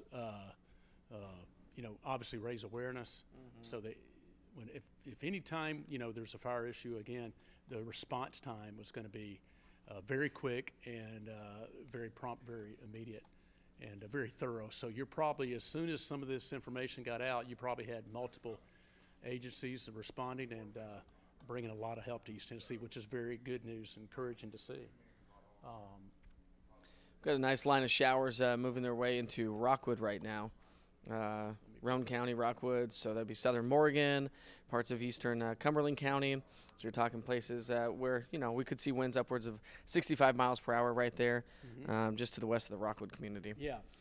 So velocity is indicating some pretty high winds. Of course, it's a little bit further from the radar, so it's measuring a little bit higher, but you can see that little bit of intense red. The good news is again, you can't stress it enough that we don't have that line of intenseness that we had about an hour and a half ago as the storms, you know, that line like a bow Right. pattern that we were talking about. Exactly.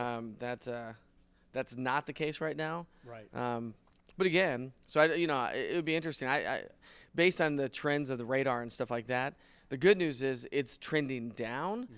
So the severe potential definitely is decreasing. But the winds, I mean, all day yesterday, those winds started cranking yesterday. It was warm. It was incredibly windy. And that is still with us, even though we may not have intense thunderstorms or severe thunderstorms. We could still see severe wind potential. Right. Which, you know what I mean? I mean, all these winds have been severe. I mean, we've had hurricane force winds in the mountains. Yeah, absolutely. I mean, I think 81 mile per hour peak wind gust at Cove Mountain.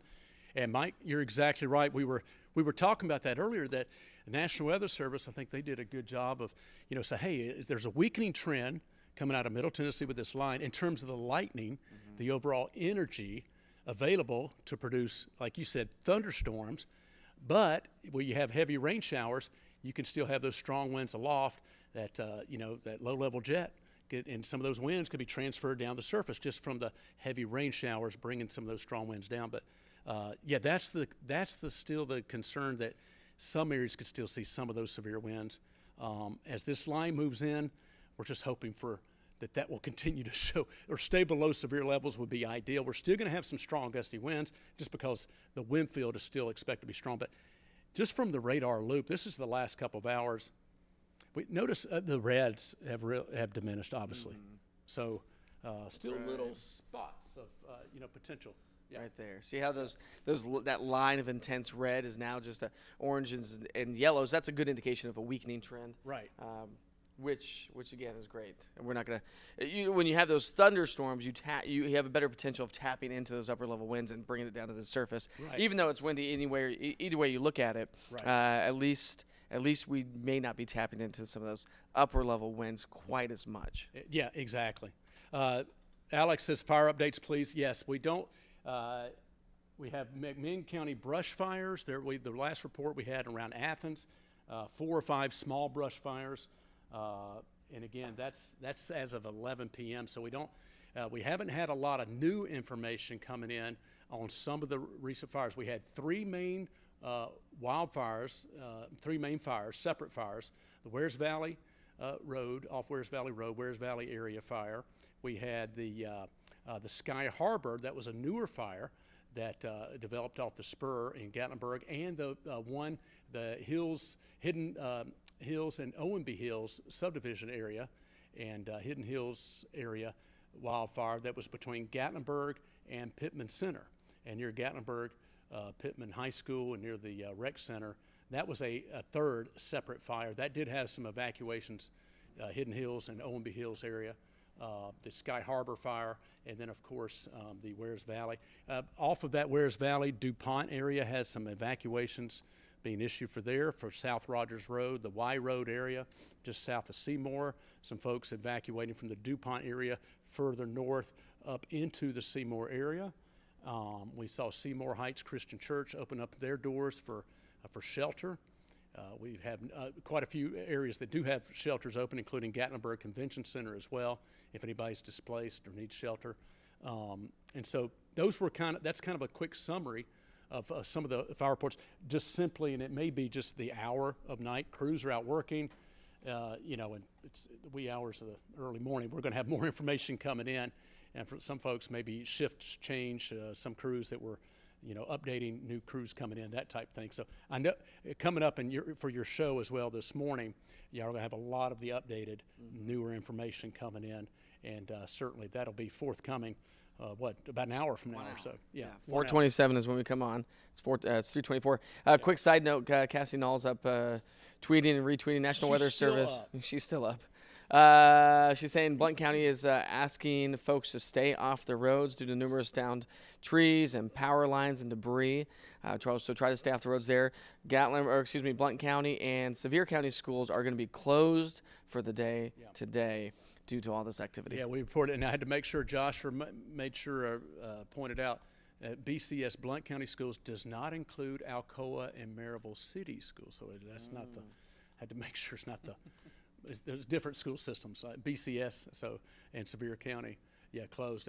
Thank you for that information, Mike and Cassie, relaying that. Well, you said that too when you came in. The debris on the roads, and that's what Cassie's reiterating, that Blount County has a lot of that, and that's a whole nother issue. It's when we wake up with all the wind that's been prolonged. I mean, these gusty winds started back just after lunchtime, right, or something in early afternoon, and continue throughout the afternoon, continue throughout the evening. It's been a long, prolonged high wind event, and so certainly when we wake up, there's going to be a lot of debris, and going to retrieve some trash cans and other things. A lot of cleanup is ahead as we get into our Thursday.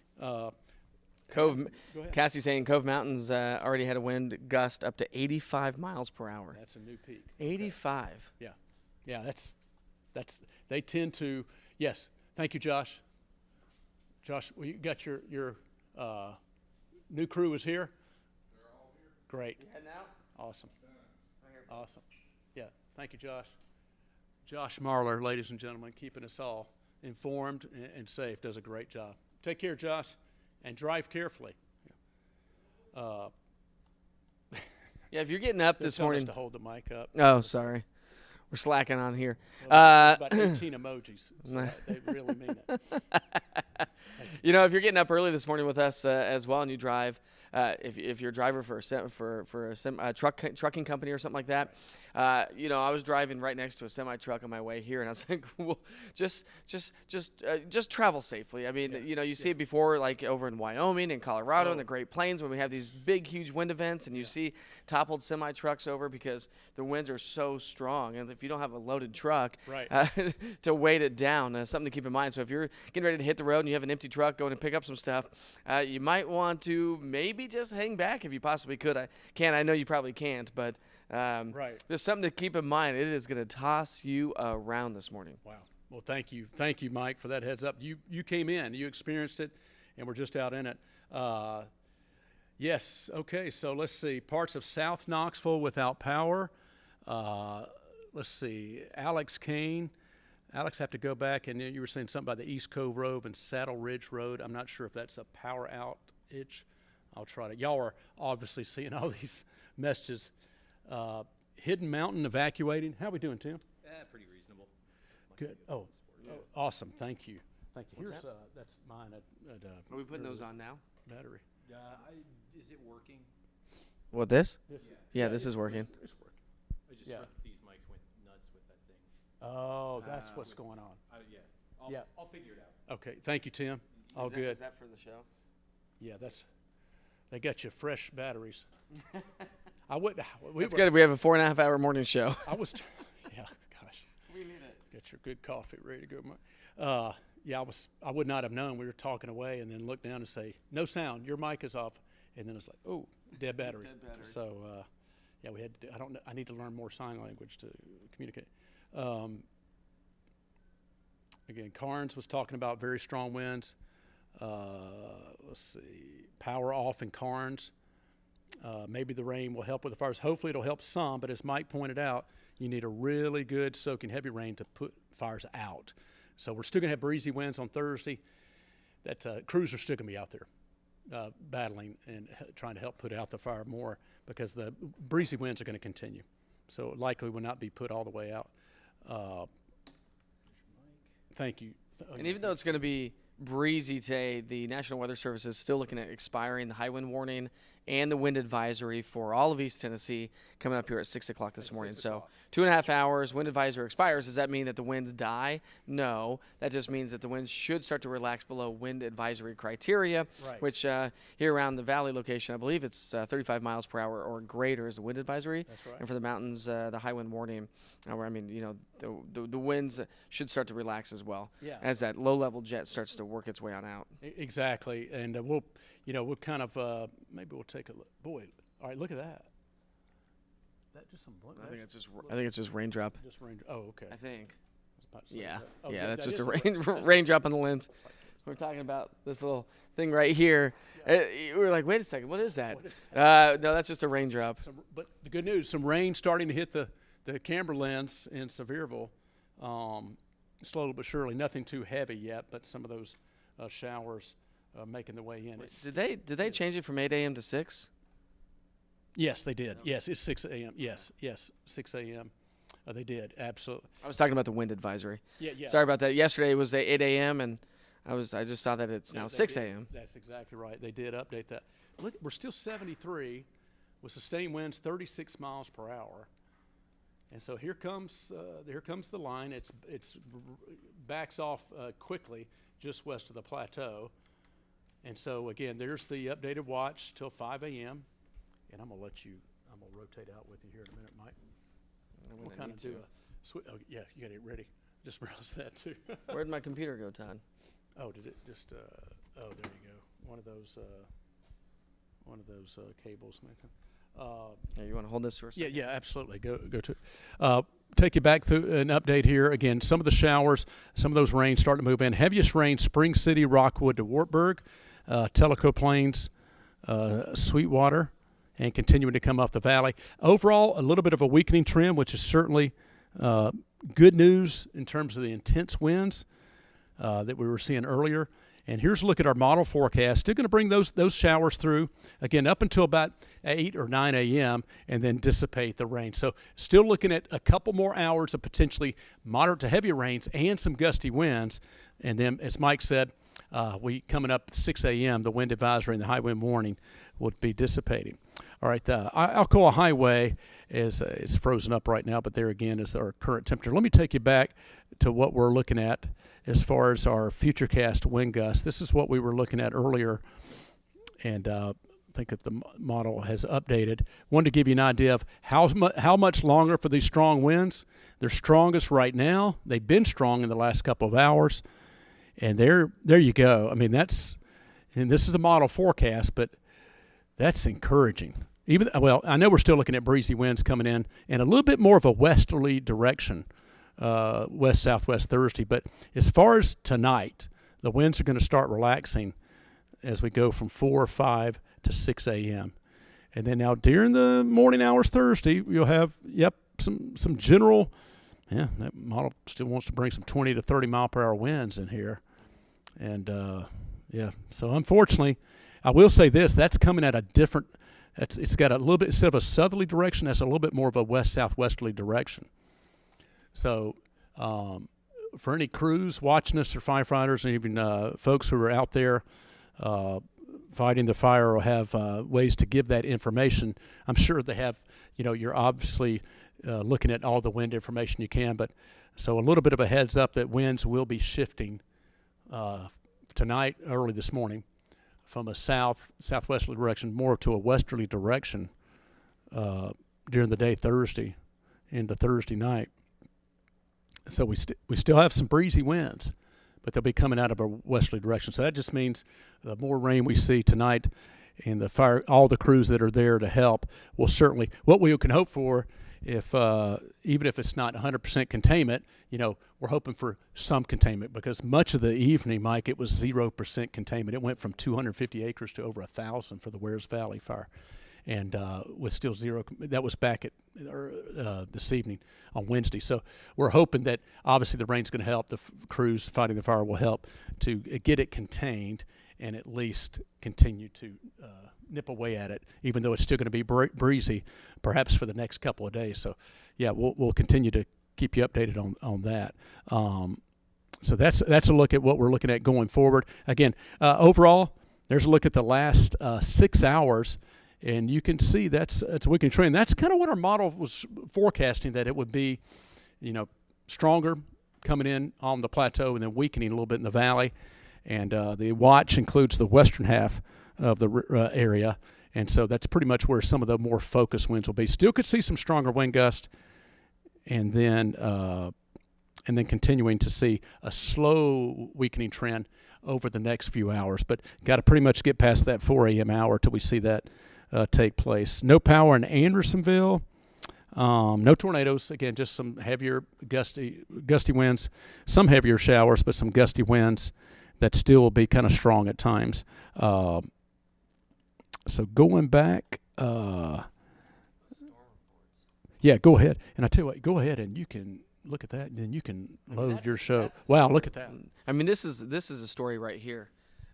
All the blue that you see on the map are all wind damage reports, all the way from the Ohio Valley down to the Great Lakes. You see the reds; those are all tornado reports down across the deep south. Wow. But you can see across the state, minimal hail. Hail was back associated with the. Well, I guess that's flooding. I think that's flooding.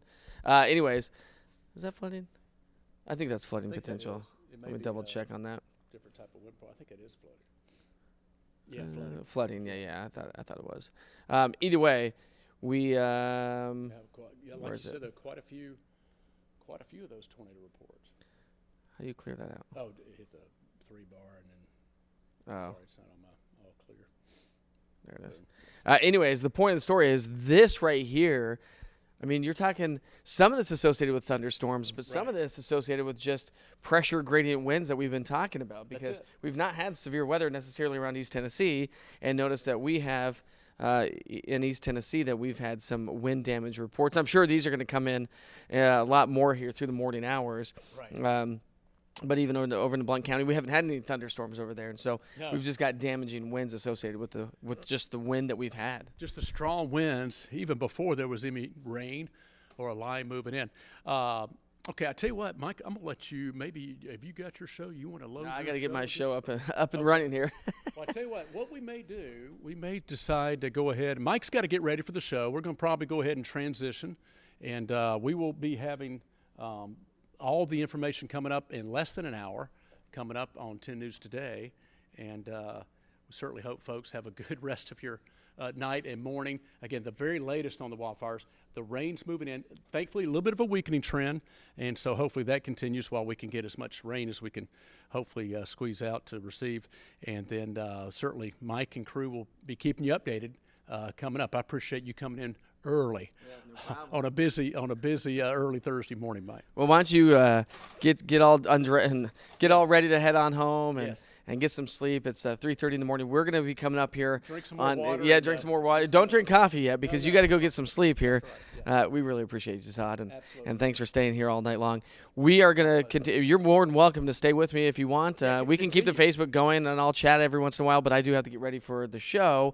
Right. I'll give you a quick little forecast in case you want to go to bed, and you're going to be sleeping in a little bit because, well, you've been up all night long with us. I'll give you a quick little forecast. You can get that right here, and then just tune in later on this morning as well. You know what? By all means, keep it going. Absolutely. I wanted to respect Mike's got to get his show ready and stuff, but maybe you can multitask, and folks they're up, they're making sure what's going on, and by all means, yeah, be able to update folks as new info comes in. Well, y'all have a good, safe morning.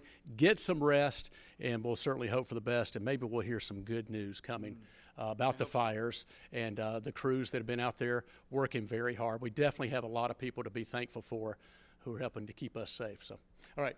Thank you, Mike. All right, Todd.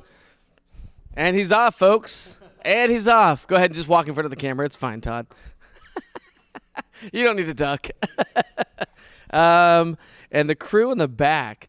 If we're going to stay on this Facebook Live, which we're cool to doing, if you guys want to just hang out with us, hang out with me, and I can chat with you a little bit. Everyone's saying thank you, Todd. Don't leave us on Facebook Live. Let's keep going for those of us with no power mic. And I'm good to do that. We can stay here, but I have to concentrate also on building a little bit of a show because I got to come in and produce my own weather and get my maps ready for the morning as the show starts here in less than an hour. And we got to get some radio updated and whatnot. But by all means, we can stay on this Facebook Live until the show starts, and then we'll switch over to 10 News Today starting at 4:27. And I'll try to keep you up to date as we continue to head through the morning hours. Let's see what mics we got. All right, if there's anybody in the back, like Tim's back there or whatnot, didn't know if I could switch microphones so I could, like, not hold a microphone while I work a little bit. Hey, Todd, you left your phone, buddy. Let's see. Alcoa, power out in Alcoa, South Knoxville area. Can I switch to a wireless? I mean, not a wireless, but a lav. We're going to need you on sports mic today. All day? Yeah, Becca's going to be on weather wireless. She's not coming until 5. Okay, we'll put you on weather mic for now. I think she was just coming in to do social and Facebook Lives and stuff. Is she on? Is she? Oh, it is. Okay. Well, whatever you want me to. For now, put sports mic on. Yeah, We'll, that's fine. We'll get it sorted out later. Stand by, folks. This is some real behind-the-scenes stuff here, eh? This is.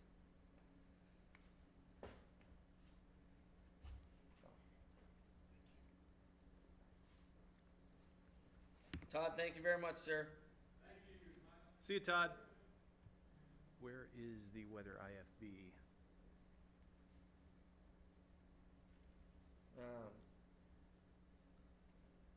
Ask Todd if he's got it on. Am I going to use the sports IFB then? Yeah. Okay. Hold on, we're trying to switch microphones here, and then we will be right back with you, so don't go anywhere. Just know, and I want to walk you through a quick forecast, so just stand by 2 seconds. I'll be right back.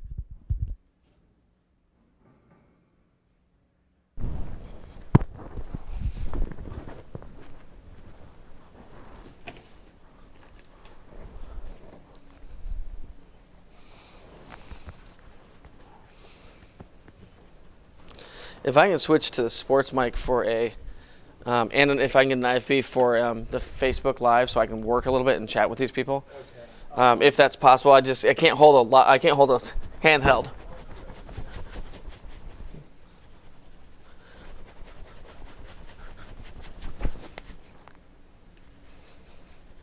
I don't know how the Facebook Live interacts with the switcher at all, like the audio board.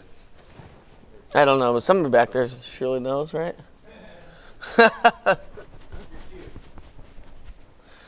Oh, thanks, Tim. Oh, I get it. Yeah.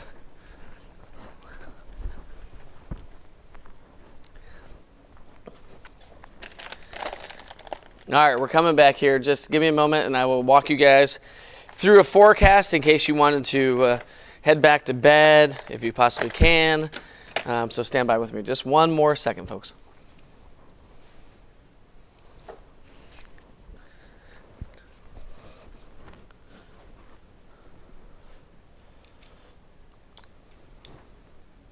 One, two, three, four, five.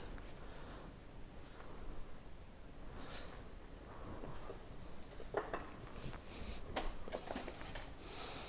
right, we're going to try to get these. I'm on. So is this microphone on? Is this the sports microphone lav on? I'm assuming it's on. Here, I'm going to put this microphone down. Give me a thumbs up if you guys can still hear me. 1, 2, 3, 4, 5, 6, 7, 8, 9, 10. The lav is on? Yeah. Okay, so you want to shut this off? Yes. I can't fucking Okay, 1, 2, 3. Yeah, I can hear myself too. So, all right, yay! Now I can be hands free and chat with you a little bit. Try to get my show together here for the morning hours. Again, we've had peak wind gusts across the higher elevations of 85 miles per hour. I mean, that's just incredible. I mean, you got to realize that a severe thunderstorm warning is issued by the National Weather Service when we're expecting winds to gust to 58 miles per hour or higher. Hurricanes, 70, 80 miles per hour winds. So we're talking about hurricane force winds and sustained as well. Gusts, but that's what we see in hurricanes, right? You have these nasty sustained winds in hurricanes when they make landfall, and you get these intense gusts associated with that. There's no sleeping with this wind. There's no sleep since what is it? There's no sleep since Brooklyn or something like that? Never mind. Is it supposed to get bad in Harrogate again? The wind seems to be picking up. Yeah, let me just walk you through a quick little forecast, okay? I'm going to walk you through some current stuff. For those of you that may want to go to bed, I know the wind's pretty intense. And then I'll try to get back to some questions while I try to get my show ready. But this is the story, right? Big area of low pressure that's been spinning across it's spinning across the northern Great Plains right now. So we have the low pressure basically somewhere around there. This is just a rough guess based on the winds. We've got a frontal boundary that's swinging its way through like this. And then we have a pressure gradient. And that's what was producing the wind yesterday, is a tight pressure gradient where you're talking about lines of equal pressure called isobars, and the closer they are together, the faster the wind blows. That's how the air moves around the world. And that's what we saw Saturday. That's what we're seeing with this storm as well.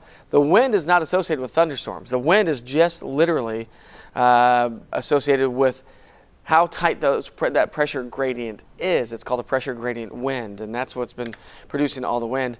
Yesterday, if you weren't with us earlier, I had literally 8 sheets of 4x8 plywood in the back of my wife's truck, and yesterday, and because I'm doing some home renovations, and literally looked out the window, and 3 of them had flopped out of the bed of the truck on top of her car and on the side, and it was just like, that was just associated with wind. I thought my neighbors were playing a prank on me for the fact that we were talking about 4x8 foot pieces of plywood just flipped up out of the car. So it is definitely crazy. So did March come in like a lion? No, actually it came in like a lamb, but it's quickly picked up there.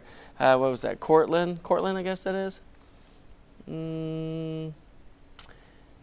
Let's see.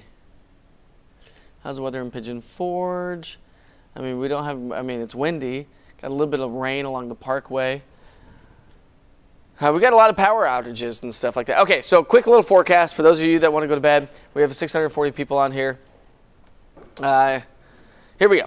Okay, so satellite and radar showed you the big picture. This is what's going on right now. So the good news is we don't have any severe thunderstorm warnings. So we don't have any warnings at all. We still have a severe thunderstorm watch, but that's going to slowly expire here through the morning hours. And so we are starting. We got some intense wind and rain. Let me go right into Knox County here. For those of you joining us from the Farragut community, Louisville, look at that intense rain right now showing up right there.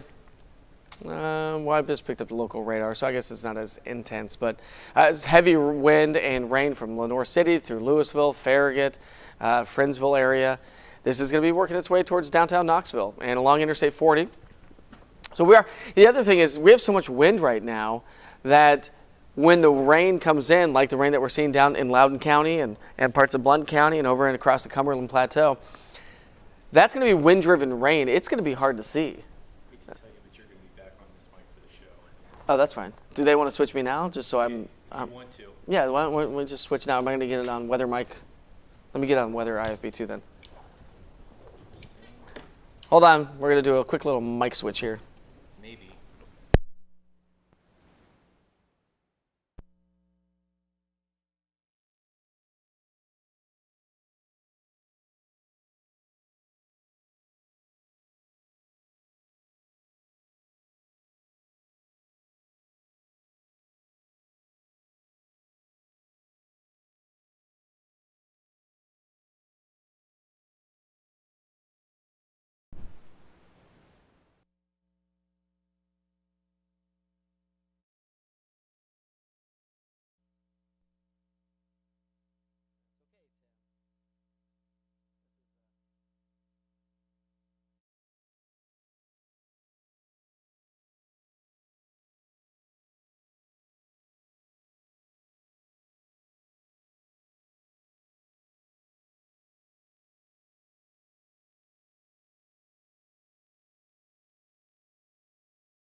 Purchases for Amazon Flex debit card holders. These cards are only available to Amazon Flex delivery partners. Drivers will be able to earn up to 12% back on fuel costs. New research from Berkeley found secondhand We're bong back down. smoke to 1, be 2, at least 4 times worse One, than 2, 3. cigarette No. smoke. The study found that after 15 minutes of smoking cannabis, the air This quality mic's not on.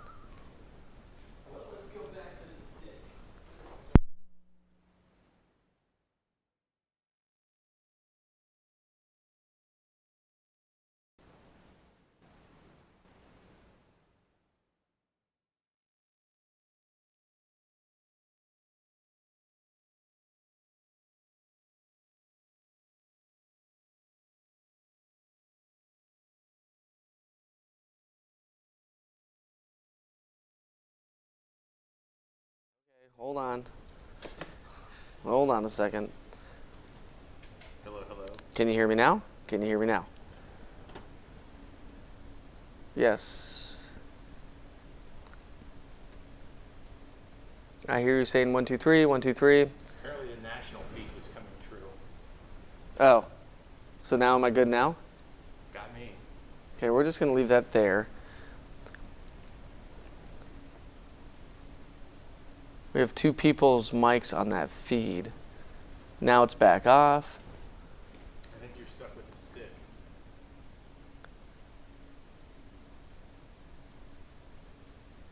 Is this your back now? 1, 2, sound. She sound back. Yeah. I don't know which mic. Can I just? I've got so many Can I just? mics on. There's so many mics around here. Okay, I'm just gonna put that right there, and maybe I need one of those things that, like, you know, that harmonica players have. That you can just put the microphone right here. Actually, I could probably put it in my pocket. There we go. How's that? How's that for attractive TV news? Hey, it works. That's all I'm saying. You're going to have to do that all day. Yeah, I know. Okay, so look at these temperatures right now. I'm supposed to be going through a forecast, and I keep getting sidetracked because of mic issues and this, that, and the other. When we say mic issues, all inclusive right here. Okay, 73 degrees right now being reported at McGee-Tyson Airport. We're in the 50s along the plateau. So rain-cooled air has started to work its way onto the plateau where we've not seen the intense rain. We still have a lot of wind. That's what's keeping our temperatures up a little bit here across the central and then upper East Tennessee Valley area. We do still have that red flag warning in effect. Okay, let's see. Getting a report of 64-mile-per-hour wind at McGee-Tyson Airport. That's non-thunderstorm wind. 64 at the airport, non-thunderstorm wind. So red flag warning, high fire danger. Obviously, we're still dealing with the wildfire, so we still have fire danger. This this expires here at 6 o'clock this morning, along with the wind advisory and the high wind warning. This is just parameters for that criteria, meaning low relative humidity, high winds. Rain's moving in, early morning hours, humidity comes up, fire danger goes down. It's an inverse relationship type of deal. So that will be expiring here at 6 o'clock this morning. Does that mean there's no fires out there? Absolutely not. There are still going to be fires, obviously. Is this rain going to be helping us out? A little bit, yeah, but I mean, we're talking about a quarter to upwards of 3/4 of an inch of rain. It's not an all-day long duration type of a rain. It's going to be in, it's going to be out. Unfortunately, it's just not going to help with that mitigation, I don't think, a whole lot anyways, of the wildfires that are ongoing, not just here in East Tennessee, but over into North Carolina, the one that we were talking about over the last 2 days. So wind advisory expires at 6 o'clock this morning as well. High wind warnings will expire at 6 o'clock this morning as well. Apparently your weather mic's back. Okay, this microphone's back. You mean the sports mic? The weather mic, I think. I don't know. Just leave I'm it- on the sports mic, but leave whatever. them all on. Yep. Okay. So let's walk you through those wind gusts. This is our Futurecast wind gusts. So obviously we're seeing some pretty nasty winds out there right now. But watch this as we go through time during the day. We're going to see those winds still breezy. I mean, look at this is noon. We could still see winds gusting to about 20, 25 miles per hour, even up to the lunch hour. So not as intense as we saw yesterday, but still a rather breezy day. Kids heading home from school today will take you to 3 o'clock. A reinforced shot of some windier conditions. So the winds may pick up a little bit as we get into the 2, 3, 4 o'clock hour today. And then as we head overnight tonight, look at that. Okay, by 10 o'clock tonight, 9 o'clock, the winds start to really relax. And then we head into the overnight hours. and into early tomorrow morning. And what you're looking at here is wind gusts, not sustained wind. So it's picking up on the possibility of some higher wind speeds anyways. And so the good news is overnight tonight, the winds will begin to relax a lot more. But still another breezy day ahead of us today. Here is your Futurecast, picking up on where the rain is right now. This has had a great handle on it. We don't have that intense rain as well. And that will continue to subside as we get closer to the morning rush hour, lunchtime, and beyond. We're looking at sunny and breezy conditions. Still mild today, by the way, with temperatures still going to be in the 60s and low 70s, which is still above average for this time of year. But let's see here. But at least we'll have some sunshine. Yesterday it turned out to be nice and sunny as well. Let's see, 14,000 without power. Thank you, Brian from KUB. Loud wind.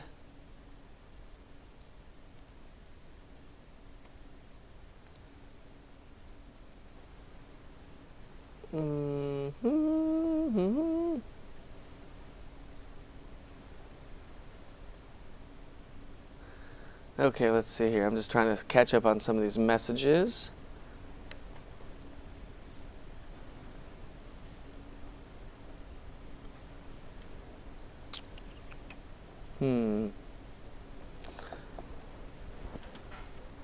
All right, Mike Todd, good morning to you. Am I safe to go to sleep in Carnes? LOL. I mean, yeah, sure. I mean, again, I just don't think that we're going to have the intense. We're not going to. It doesn't look like we're going to see any severe thunderstorms out of this. It is just going to continue to be wind. You're good. We're just on Facebook Live. Just say hi to the crew. Hi, everybody. Heather Wallaga, in and out, just like that. Yeah, you have any updates that you want to pass along real quick to folks this morning? We got about 550 people on. Abby's on her way. Abby's on her way. Sevier County. Okay, so Abby's going to be going to Sevier County, reporting live from there this morning. Who else is up there? Raya will be there this morning. Okay, Raya. In Gatlinburg. Okay, Raya's going to be in Gatlinburg. And Chase will be getting video around the area. And Chase is going to be getting video and stuff like that. So we got the whole crew's out this morning, and we're going to keep you up to date on that. Heather, you're staying in the studio? So Heather's in the studio. Rebecca Sweet's going to be coming in about an hour, and we're here to keep you up to date. The show starts at 4:27, and so we're going to continue to see that. Okay, so here we go. So 3 o'clock, obviously top of the hour. Look at it, the rain's going to be moving its way on out. So once again, we're going to see increasing sunshine as we get into the lunch hour. For those of you that want the 7-day forecast, here's what we're looking at. Today is going to be warm and breezy, mild and breezy, whatever you want to look at it. That 30% obviously is this morning. Slight chance for maybe a little bit of redevelopment this afternoon, but not expecting a whole lot. So we'll probably keep that at 20-30% chance for the day today. Tomorrow, a little bit cooler, so cooler air starts to settle its way on in. We're going to be in the low 60s. And then how about this weekend forecast? I was out getting a suit fixed the other day, and wedding season is upon us. And so a lot of weddings out there. If you happen to have any weddings that you may be attending this weekend, or you have a wedding, look at this. We're talking temps in the mid-60s. It's going to be chilly Saturday morning. We're down to 35 degrees, but Sunday's going to be improving nicely. And then next week, we're going to see those temps back in the low to mid-70s. Monday, Tuesday, Wednesday. Tuesday, Wednesday time frame looks like another storm system is going to be approaching.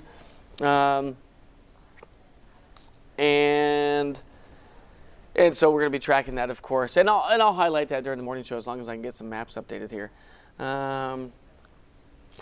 Okay, Abby Ham is just texting me right now, so I'm going to text her back. She's saying that she's live up in Gatlinburg this morning.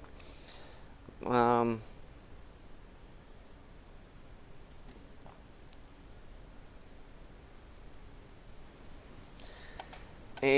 let's see, she just did some information here. Well, we're glad that you're joining us this morning, by the way. I feel like we should just do this like live Facebook conversation every morning. You can join if you want. You don't have to if you don't want to. Kind of fun behind the scenes stuff, I guess. Trying to get Abby some updated information. So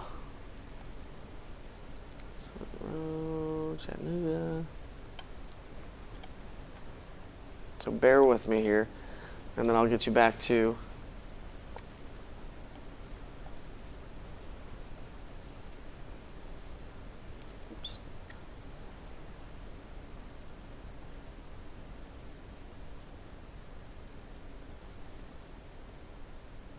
Will travel to Pigeon Forge be safe for the weekend? Kinsey is asking that. Listen, I mean, more likely than not, I'd say yes. It's Thursday. But it all depends on what's going on with this, with the fire and with any of these fires. If they can get a handle on it, then yeah, it's going to be totally fine. If for some crazy reason they can't get a handle on it, then probably not. So I would definitely check back in, Kinsey. If you want to, make sure you just check out our, the homepage at wbir.com. We're gonna have we're gonna have a wealth of information on there for that. So I think anybody that's going to be heading to the mountain counties here this weekend, today is probably not advised, but this weekend definitely, make sure you check back in, because we're gonna. Listen, this is a dynamic situation, right? It's ever changing. It's going to continue to change here through the morning. And so that's not just this morning, but over the next couple of days. And so you definitely need to check back in for that.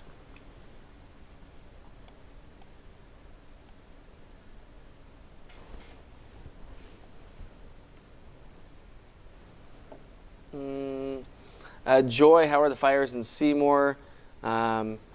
I don't have the latest on that. The news crew's definitely gathering all that information right now. I'm trying to get some of the weather stuff done. But yeah, we're going to keep you up to date on that for sure. How do men sleep through anything? Brandy and everybody who's talking about your husbands snoring through the night, sleeping through all this mess. I'd probably be doing the same thing. I don't know how men do it. Most men just zonk out, and we're out like, my wife has a hard time sleeping. She's always just everything. I think it's becoming a mom too. If you are a mom, I think it's one of those things. It's like once you have a kid and you have that, just that you have a different sense and different like senses, like your hearing becomes totally different. According to my wife anyways, because when you have kids, you're like in the other room and you're constantly trying to listen to if they're crying off in the distance in the background. And I think as a mom, that just kind of changes everything. All right, so are we doing good? I mean, I know not a lot of us haven't gotten a lot of sleep, but are we doing good? Yeah, Mama Radar is on. Shauna, that's it, right? Right there. Mama Radar, I like that. Moms, you're the best. Dads, you're awesome too. Takes a village to raise kids, doesn't it? All right, so I'm just going to get my show ready here. It's a gift or a skill? Is it good or is it bad? I'm not quite sure. Yeah, we're going to be live. Diana, will the news be live as well? Yeah, but as soon as we go live on the news, on 10 News, we'll probably jump off of Facebook Live. So switch over to Channel 10 if you can.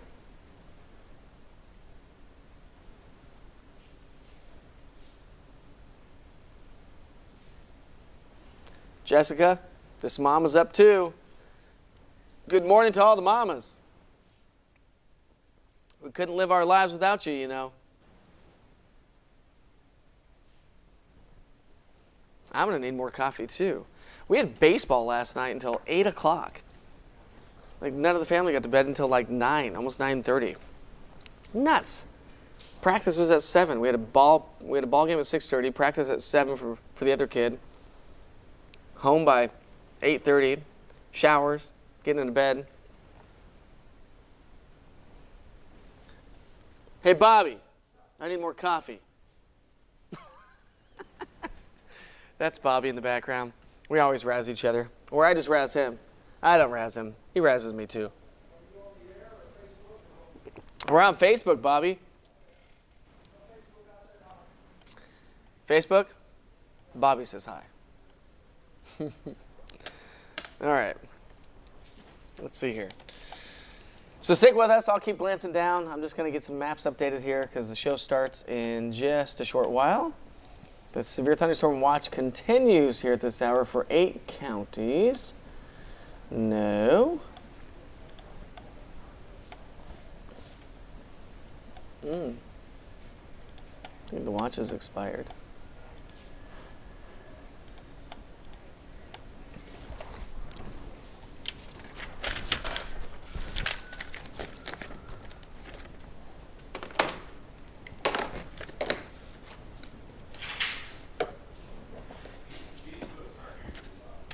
What's that? Ginger, you are welcome. Stay live too, please. Hey, Tim. Are we going to be staying live at all for the news on Facebook Live? Oh yeah, and we have to record some stuff too. Okay, so in 15 minutes, we will stay with you for 15 minutes right here on Facebook Live. The crew has to reestablish themselves in the back, get ready for the show. It's all done by computers, obviously. And so at 20 after, I got to record a couple things too. I'm assuming that we're still doing the. We're not going to do the show open type thing. Okay. Well, here in 14. Not yet. Okay.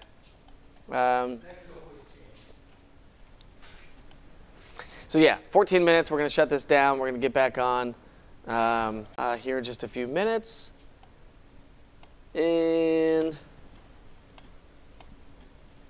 And then we'll be over on Channel 10. And again, we're going to have all the crews out there. So really, here's the deal. The storms are dying. The wind is still with us. The rain's going to be moving its way through. The rain should be done as we get into the morning rush hour. But our news crew, and we've got a slew of people over into Sevier County, are going to be on top of all the latest fire information. They've been gathering it all from the PIOs, public information officers, and so they're the ones who will have all the information on all the fires. I do not, but we will keep you up to date on that. You can switch over if you don't want to get out of bed. If you're laying in bed and watching us on your phones or whatnot for this Facebook Live, just switch over to the WBIR app. We will be live on that, or just go to WBIR.com. We will be live there as well. So we'll be live on our app and on the website. If you just want to stay in bed and you just watch with your phone. I mean, how many of us just sit there in bed, just watch with our phones? So go ahead and do that, and then that way you'll still be able to get. Mike Todd.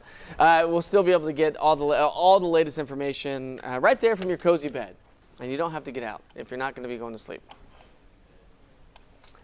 So, let's see here. So our watches will be expiring here. We don't have any convective activity. Going through some of my websites here. No hurricanes, obviously.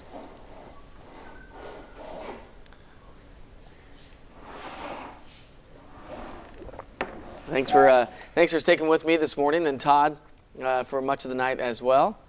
The cold front's going to be swinging its way on out of here, and that's just going to eventually. So here, let me show you the big picture. You'll be able to see me. This is how I build maps. So watch this. You're going to see me build some maps here. Try to tell a weather story here.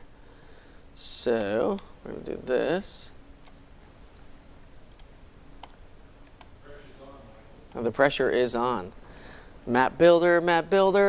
No. Christina, I was just going through. I have a bunch of tabs that when I open my my Google stuff that open up, and National Hurricane Center is one of them because I've got all these weather tabs that open up. So I was just closing it. No hurricanes. Hurricane force winds though in the mountains, so we've definitely had that. Show us the weather money shot. What is the weather money shot, Shauna? What is that? What would that be? Let's see here. I'm going to show you.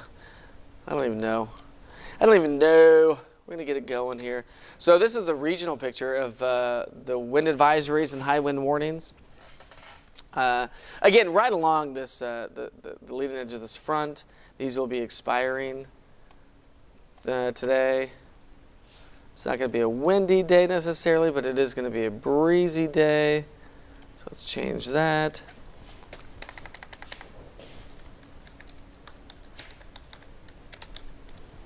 See, just change the title. So now we'll save that. And we'll move on. So I'm going to start building a map here.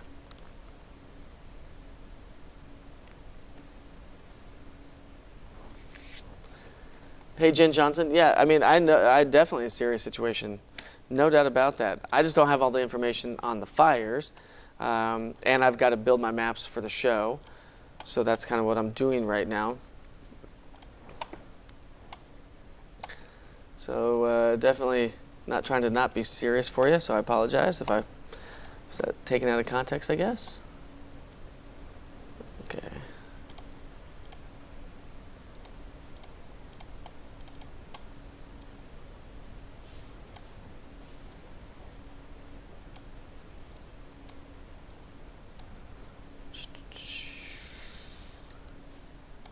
So there's our cold front, right? We'll just take you through the evening today.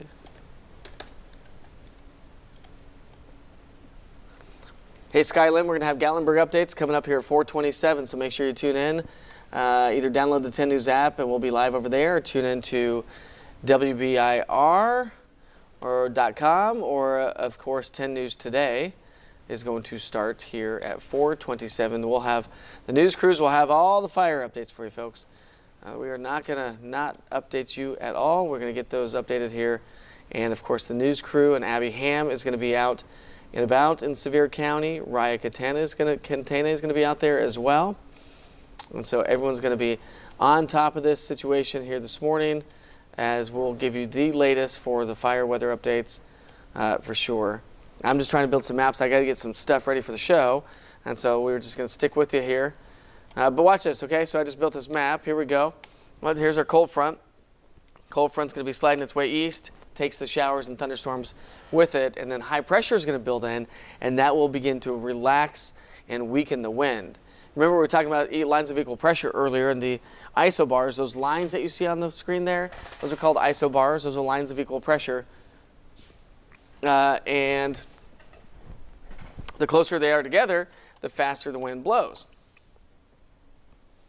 And so through the day today, the winds are still going to be breezy. They're just going to be shifting. And as they do so, let's see, I'm going to update that a little bit.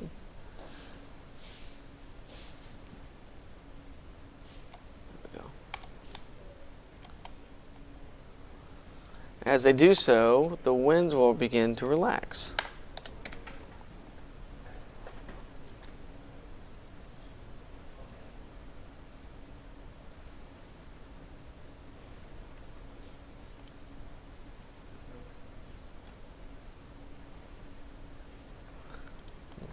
Let's see. You do need to swap out your IFBs before we go. That's fine.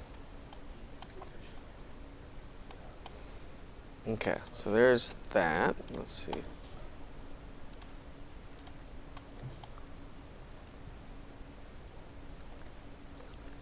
Totally get it, Jen. Totally get it.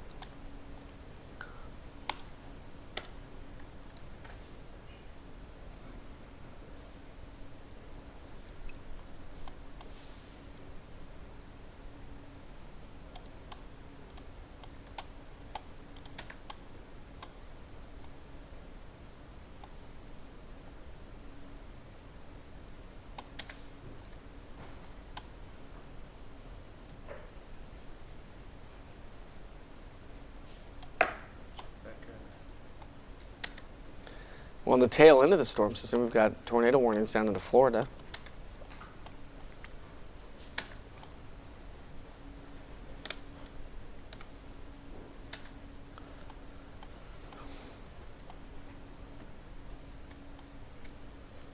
Sounds like the winds have settled down in Maryville. Yeah, they should.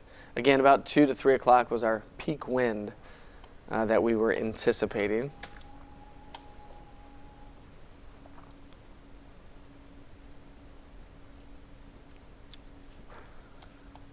So let's do this.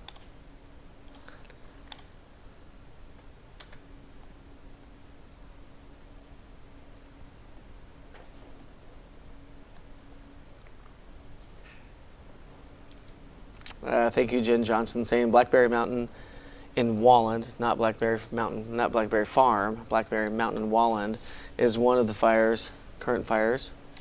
Thanks for that report.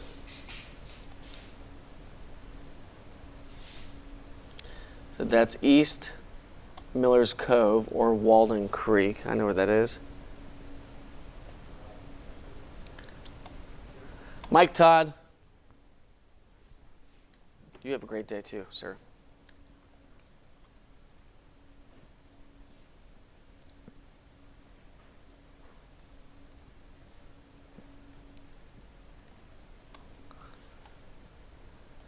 All right, let's see here. These are forecast highs today. No, that's Wednesday. Today's Thursday, right?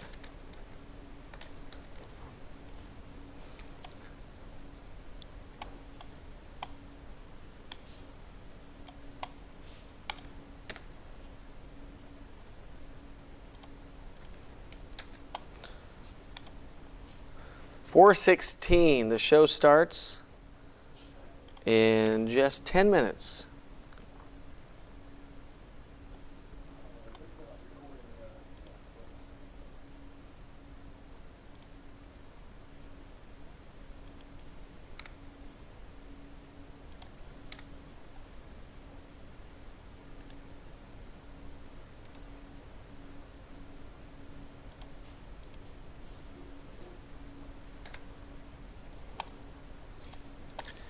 So you see that pocket of cool air to our northwest, not there.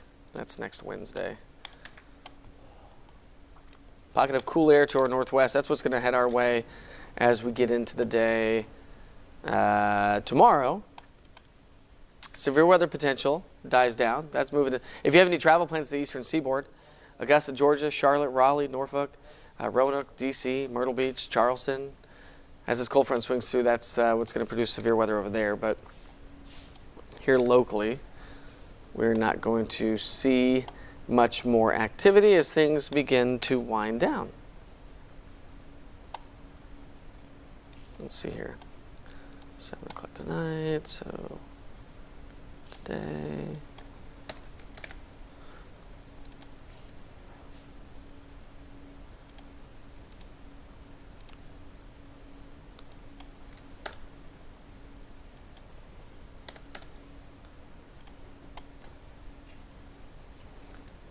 Well, I'm glad all of you are sticking with us here this morning.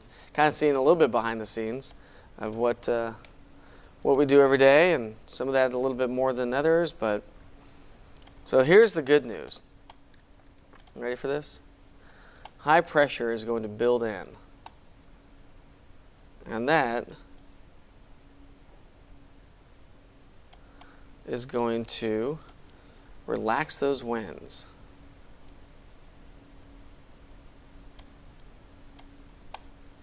Which is great news. Still no rain in Pigeon Forge yet.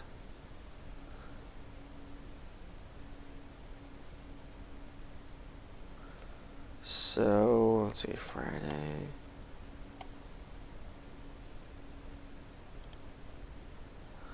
Kentucky, that'll be right here. That'll be that.